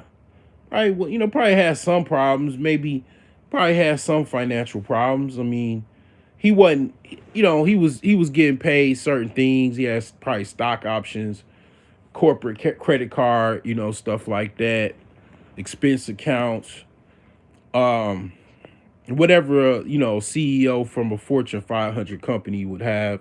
He had, probably had $1 million plus salary. Okay, fine. But a person that makes $15,000 and works part time at McDonald's, that person has a different experience than the CEO making 1.5 million with stock options, corporate card, expense account, paid travel, et cetera, et cetera. A secretary that basically is an, administrative assistant is the term now, that basically schedules his life around what his daily schedule is. Uh, Anything he needs, he just goes to her, and then she has also assistant secretary and or assistant administrative assistant, basically assistant or whatever you want to call it, basically someone else to help her out because her workload is so much, because she's the basically personal admin assistant to the CEO. I've seen where, because I've dealt with CEOs. Being in tech support, I've been, the highest level is being a manager, but other than that is being VIP support. VIP support is you're dealing with the executives of that country. I mean, not country, but the company. And that's basically, they call it like white glove service, because the executives, they are the highest paid of that actual company, or corporation or whatever. They are looked at as kind of like nobles, or what I'm saying, in a um, basically the royal kingdom hierarchy. Like, they looked at as the people high above, and you have to, you know, really be respectful and all of that type of stuff. Very good customer service and all of that. But I mean, I didn't see, the thing is I didn't some people and women do this a lot. They decompartmentalize. I mean, basically, they treat different people based off of how much money they have in their pocket. That's why women come online talking about, if I have, if he comes with everything in order and he's got money in the bank, I'm gonna treat him respectful. I'm gonna submit to him automatically. My submission is just gonna turn on. It's gonna be like, okay, hot light, submission. And then somebody else, I'm not gonna submit to him. My light is gonna be off. It's not. I'm not gonna be submissive. When a lot of times men have basically dissected that and debunked it and thrown it in the trash, because basically that's fake. So basically, what them women are telling you is, I'll be loyal to a fault to you if you got money in the bank. Second, you have to file bankruptcy. There goes my submission. Then I'm gonna talk about you and tell you how broke you are. And you absolutely, you gotta understand. You got to understand where this pathology comes from and where how this leads. This is why you turn on the 6 and 10 o'clock news and it's some type of, you know, um mass casualty event because, you know, the chicks just start running off at the mouth for disrespecting the guy because he was down. You know, and women know they be doing shit like that. And then, you know, they don't really want to talk about it. But they will talk about it with, you know, other people and stuff like that, as far as like they know what they done and they know what their girlfriends have done to other men. You know, the man, as soon as his financial life changes, because, you know, most men are, you know, pretty much average or slightly above average, you know, and women still choose them. You know, you got to understand, like, this stuff is on the internet. People be saying all kind of crazy things and they be lying and capping, and they already have a man and they know they cool with their man, and they man just an average worker. But online, they talking all kind of crazy stuff because that's just what they like doing. But the most women are with average men, you know, and the thing is that a lot of times those men, they have some type of financial difficulty. They lost a job 1 year, they got sick, you know, whatever, can't work, and then they ain't got no money. And then, you know, some of them, quite a few of them, have problems with the women that they dealing with, because then all of a sudden now they woman ain't supportive. They woman might even be worse, start talking shit to them about how they ill-gotten gain, or not so much ill-gotten gain, but their unfortunate, you know, circumstances of not having a job or not having some money led them to be short in a lot of different things. And then, you know, the dude gets frustrated, and like I say, that a lot of times, you know, this happens. And, you know, now the woman is trying to use that as a tool to bully the man and talk shit about him, and then the dude just leaves. You know, and that's the, you know, PG part, where the dude, you know, basically they have words, and then, you know, the man and the woman, and then he leaves, and, you know, they either separated, you know, maybe he get his shit together again, and then he comes back and say, you know, you was foul, and you know that shit for talking about, you know, calling me all these names and talking shit about me just because I lost my job. You know, if you lost your job, I wouldn't do no shit like that. You know, I'll support you. Matter of fact, I already did just support your ass when you lost your job, and then you decided you wanted to go back to school. I supported you, you know. And it's like, yeah, basically she gotta, you know, she might, you know, humble herself and be like, you know what, I'm sorry, you know, I did do that, I'm wrong for that, you know. But you got some women, they don't even get to that point, you know. They might not ever get to that point. And then if they did, it's too late. The man already agreed to, you know, divorcing. They were married, you know, or just basically going a separate way. If they weren't married, you know, they had a long-term relationship. And it's like, yeah, women are notorious for doing that shit, you know. And the thing is that, you know, a lot of times, I mean, not a lot of times, but sometimes it even gets worse, where it gets really violent because the man, he feels some type of way about that. And it's like, yeah, you not gonna just disrespect me just because I lost my job. And, you know, it gets really, you know, some people have toxic relationships where it gets violent, then it gets escalated to, you know, something even, you know, kind of extremely violent situation where, you know, dude offs himself, and then he offs his woman, and, you know, worse, even children. Or he just, you know, offs his, you know, woman and children, and then it goes on the lam. You know, it just goes into all kinds of stuff and scenarios. And to the extreme, and it's like, to be honest, like, yeah, like, women tend to be impatient when it comes to certain outcomes. Like, a lot of women just be, and it goes into just, it kind of goes into where men are just more, a lot of times, more smarter than women. you know they have more patience than women a lot of times don't be having no damn patience, especially when it comes to other people, like another man or whatever outside themselves. Like, women be like, they be like, they be understanding. Even women be saying, yeah, we narcissists. Women are narcissists. Like, we are narcissists, because that's the thing with narcissism. Narcissism are self-centered individuals. They're self-centered.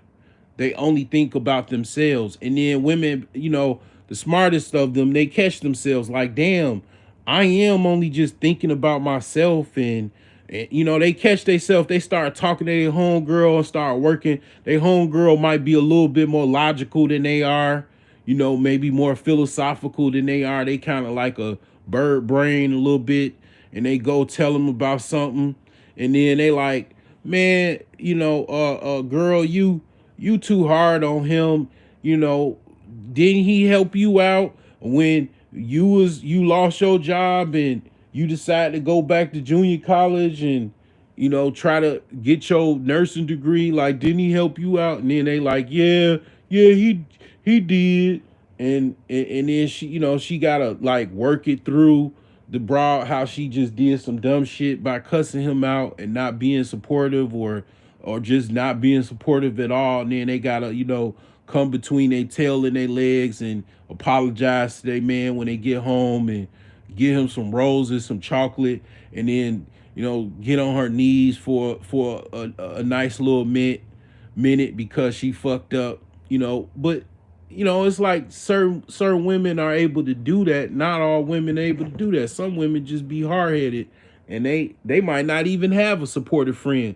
Some women have women that are friends with them that like to see them crash out. It's women, all you gotta do is watch the Boondocks episode.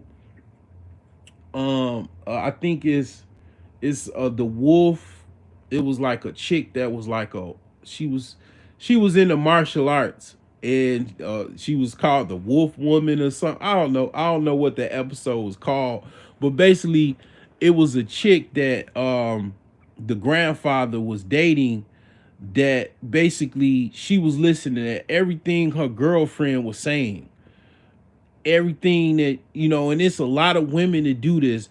Anything if they girlfriend tell them to jump over a mountain like a lemon, they gonna do it, because that's who they really ain't got. They're not independent. A lot of these women, you know what it is, a lot of these women, they try to come off like they independent, but they not really independent. They have a whole bunch of friends that they literally listening to, and their friends are like they're in a hierarchy. Like, I'm gonna give credit to where credit is due. A lot of people, the people that really talk about this is Cousin T-Tar.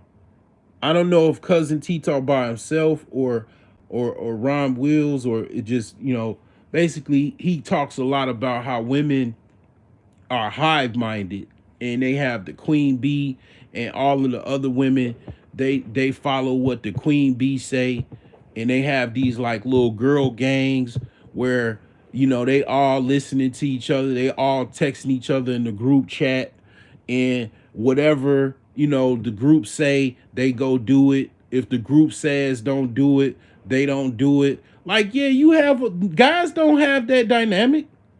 Men are we are independent by a true sense of independence. Men might have certain men that they listen to, as far as like they have conversations. We have conversations with each other, you know, we have friendships, but men do what the hell they gonna do. They don't listen to, men learn not to listen to other dudes even if they should listen to them, they don't. Men don't listen to other dudes. If they gonna do something, they gonna do something. They don't. They not gonna wait till their friend give them some green light, or even if their friend tell them to do A, that don't mean that they gonna do A. They still gonna do B because they got their own mind. That's what men do. Like that's why men have the level of successes they have, because they know men might send them off. Might send them on a crash out mission to be a crash out dummy. Because they had that done to them before, and then they learned their lesson.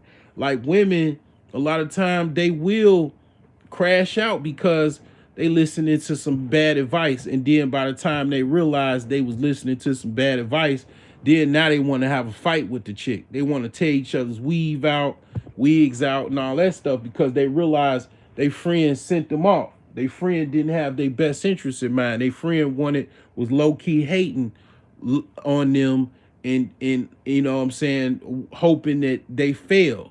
So they sent them off purposely. Women do some wicked shit. Just like, I mean, they might not necessarily be killing each other like that, as far as like physically, shooting and killing each other, even though they do, they do that, but they do other shit, like try to compromise their girlfriend's stable relationship. And the woman might be a little bird brain to not figure out that they quote unquote so-called girlfriend don't really have their best interests at heart. Their girlfriend really just want them to crash out because they want to be the top chick. They want to, do better than their girlfriend. Like, I ain't gonna lie, when my sister died, all her friends and shit like that, everybody damn near that was associated with her, like as far as friends, her friends, man, I unfollowed all of them broads on Facebook. Cause it's like whatever led to her fucking prematurely dying,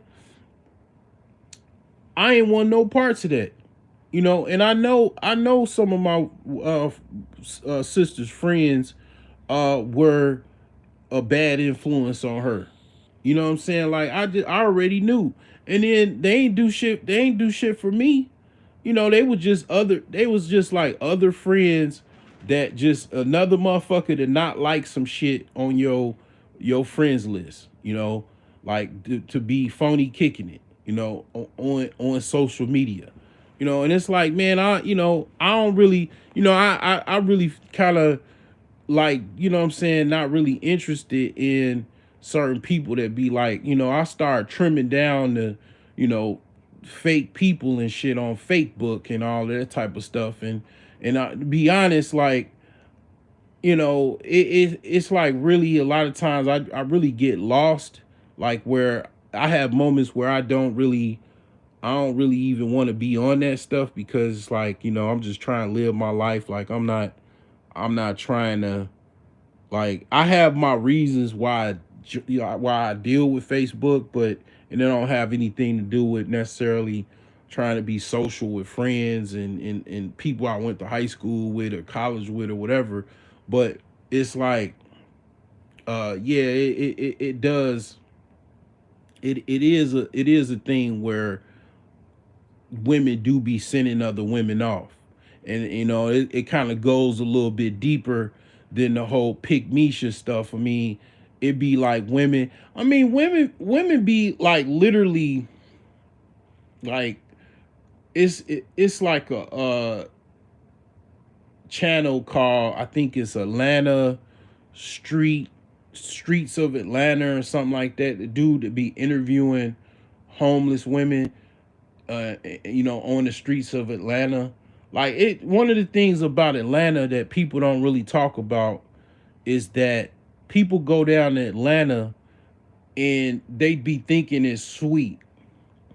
And they be thinking, that they gonna come up and they gonna be balling out of control or something like that in Atlanta. And they don't understand Atlanta like that. Like, one of the things that people don't understand about Atlanta, you go down to Atlanta, get a job, and then get let go, and then you might not you don't know when you gonna get another job. and then now you unemployed in a whole nother state that's 800, 1,000 miles away from where you grew up, or where your home base is, where where you grew up, or whatever, where you lived the longest, or wherever you came from, whatever. And then now you struggling, and then you dealing with rent that is kind of higher, or maybe lower, but you still don't have the money to pay for it. And some people from that scenario become homeless in Atlanta. You know what I'm saying? I've heard many stories where somebody moved to Atlanta and then they were living in their car. And it's like, yeah, like Atlanta has that type of element. It's when I was in Atlanta in 2013, I saw quite a few homeless people, man, on the streets. And I already knew about Atlanta a little bit because it used to be these documentaries. It used to be called, it's not so much documentaries, but it used to be called Crackheads Chicago. They had Crackheads Chicago. I know you know about this. Like, if you probably a older millennial or Gen X, you know about this. They had Crackheads Gone Wild Chicago, Crackheads Gone Wild New York, and they had Crackheads Gone Wild Atlanta. And in my opinion, I think they should play these in high school for the kids to see, because it's really graphic, and it's probably like beyond rated R as far as like the stuff that you gonna see in these documentaries. But the wildest one I would have to say was Crackheads Gone Wild Atlanta. I mean, if you had your breakfast, I would just say, whether you had your breakfast or didn't have your breakfast, I'm not gonna tell the story or whatever of Crackheads Gone Wild Atlanta. I'm gonna spare the details, but basically, yeah, it was really, really wild, the stuff that was in that house in Crackheads Gone Wild Atlanta. I mean, it was crazy. You know, I mean, like, I just, yeah, like, I think they should play that in schools. I think it will help, the Dare program. I mean, like, they need to see that. Like, I mean, like, they literally need to see how, like, what I'm saying, that party scene. Okay, now you sniffing coke, then then you want to get higher. Then next thing you know, you walking around, you a crackhead, and you in Atlanta. You know what I'm saying? Like, that's how that shit goes with that whole, you know, um, party scene, drug scene type stuff, and a lot of these youngsters, and then hearing the music and stuff, and that's one of the things I do not like about Future. I don't like the whole Molly Percocets. I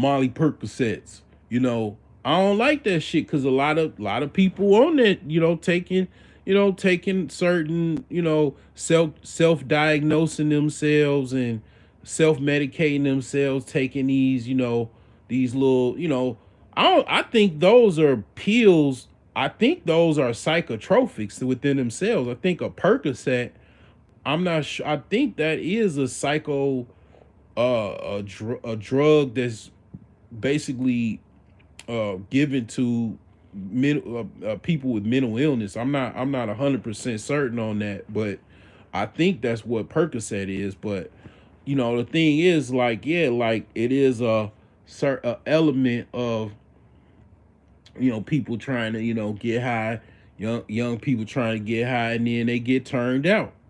They get turned out, and then next thing you know, it's like the ending of the movie The Wire. If you saw the ending of the movie, I mean, not the movie Wire, the series The Wire. It was all depressing and shit. Little boy that was in high school. He was already dealing with poverty and everything like that. But in hindsight,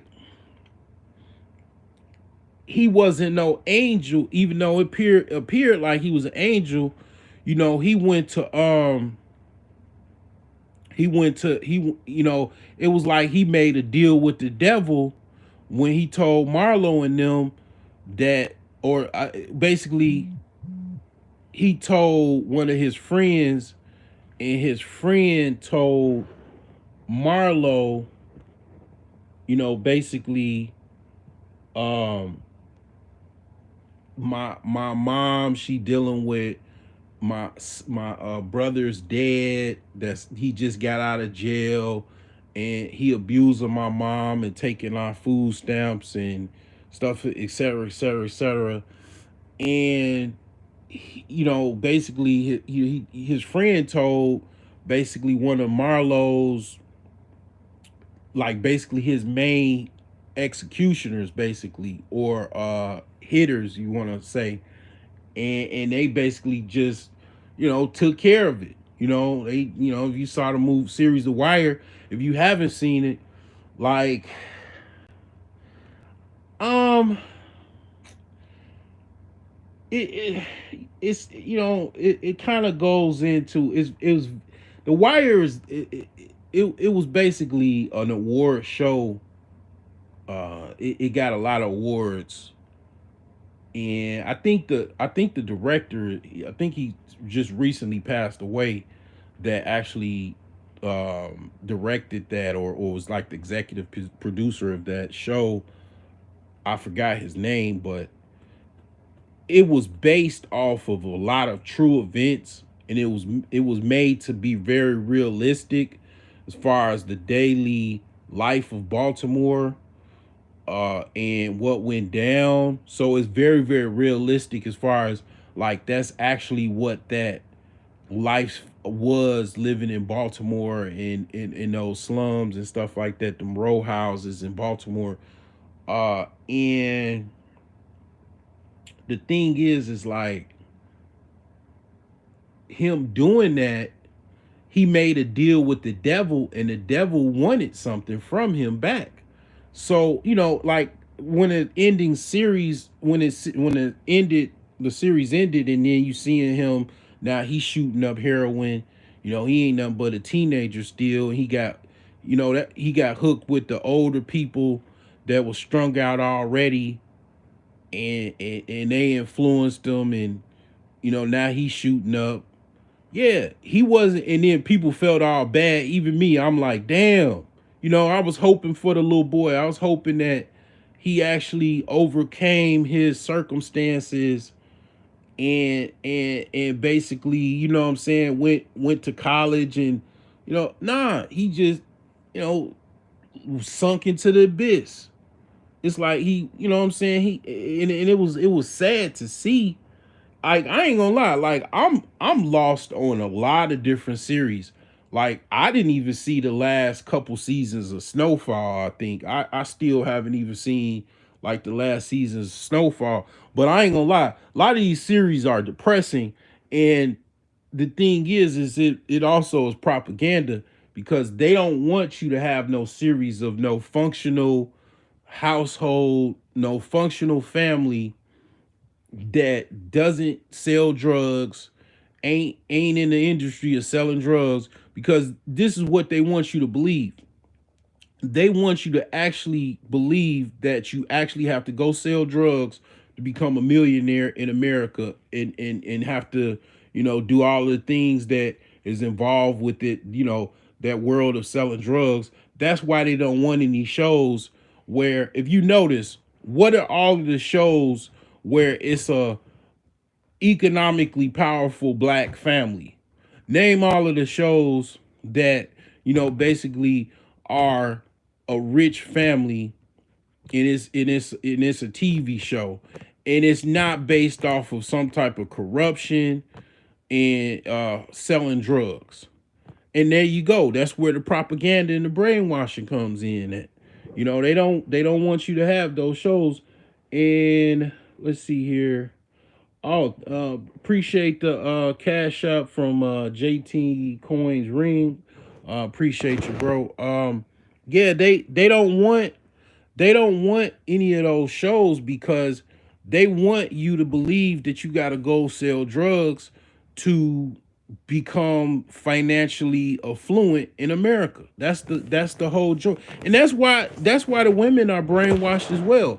Like I talked about the music and everything like that, and how women are being brainwashed into liking, certain guys or whatever. But it's also the movies too. So it's like, yeah, they got on the back end, they have basically the music to basically brainwash them into getting drug dealers and scammers and everything like that. Then now they watching these toxic ass TV shows like Empire. They're watching Snowfall, The Wire, and all of these shows that basically program them and have already programmed them and brainwashed them into, if you want a black man with money, you got to get a drug dealer because that's all they see on TV. And I don't like that shit either. Like I hate that shit. And that's more dystopian because they got a lot of money it takes a lot of money to produce those shows. It don't really take that much money to come up with a hit album or a hit song, but they spending a lot of money on these TV series with these basically guys that selling drugs, and they only showed that aspect of black families and black wealth as if all the black people have to sell drugs or they have to be some type of corrupt company, you know, that involves with, all kinds of, negative stuff. Like it can't never be no like it's to say it's no wholesome black families that have some type of business that doesn't involve selling narcotics. Like, I mean, I'm sick of that shit too. I gotta call that shit out as well, and they full of themselves to believe, basically they can keep doing that shit. Nobody ain't gonna say nothing. They just want to make people think that in order to make some money in America, if you outside of America, you thinking you got to come here and sell drugs to make some money because that's all you seen from watching Power Book 2, Power Book 3. I mean, I watched the shit. I'm not really interested that much because I hate watching all these shows that I already know is programming people, especially women that are very impressionable, to be, and especially young, to think that all you got to do now is just get a dope dealer or a scam artist, because that's what I've been watching. That hit series that is very intriguing, and I'm very impressed by the actors in it, and the whole series is just bingeable, and it's like now I want to go out and get a drug dealer because that's what I saw on Power Book 2 and Power Book 3. I mean, I want like that person that I saw on that series. I want to go out in the world and get that guy, and then what I'm saying, live that life that I saw on this show. And it's like, yeah, I know what the fuck they're doing. I know exactly what these motherfuckers are doing. It's the same shit they're doing in the music. And I gotta call that bullshit out. I gotta definitely call that shit out. And it's like I say, it's even more diabolical because it costs millions and millions of dollars, if not more, tens of millions of dollars to produce these shows.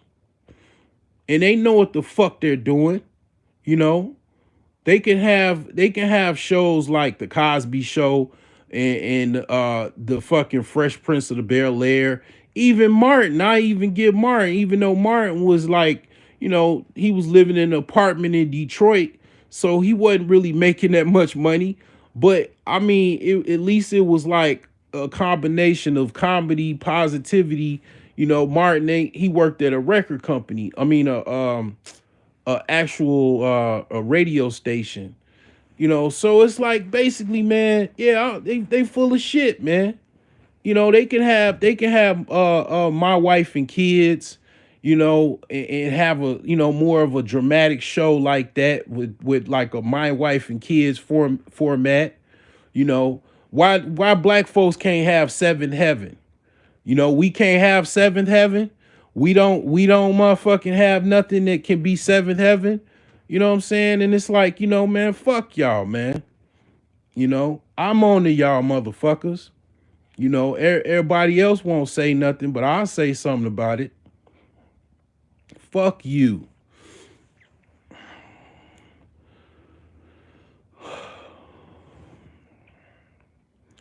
I'm gonna get off of here, man, before I have to put this shit on fucking my blog, man. I'm gonna get up out of here, man. But I'll just, in closing, I'm gonna just say it like this: the more that you actually have some type of financial foundation, and you're not listening to all of this foolishness as far as people that's not dealing with their financial problems, and you start, living the life of assets over liabilities, you are not going to be easily angered. I don't care if it's friends, family, whatever the case may be, because you already understand, basically, I ain't got nothing to be frustrated about. I'm doing what I'm supposed to be doing, and I have a certain type of formula that's working for me. So you not and you know what I'm saying, getting angered is like the first step in crashing out, and you're not trying to lose all of your success that you worked on. So you're not trying to crash out over somebody, saying some rude comments or talking to you some type of way or coming at you some type of way. You're not trying, you just going, what I'm saying, say your piece and move on. What I'm saying? You're not going to crash out over, comments and stuff like that, because you got more to lose than the average person. you know I'll just leave it like that.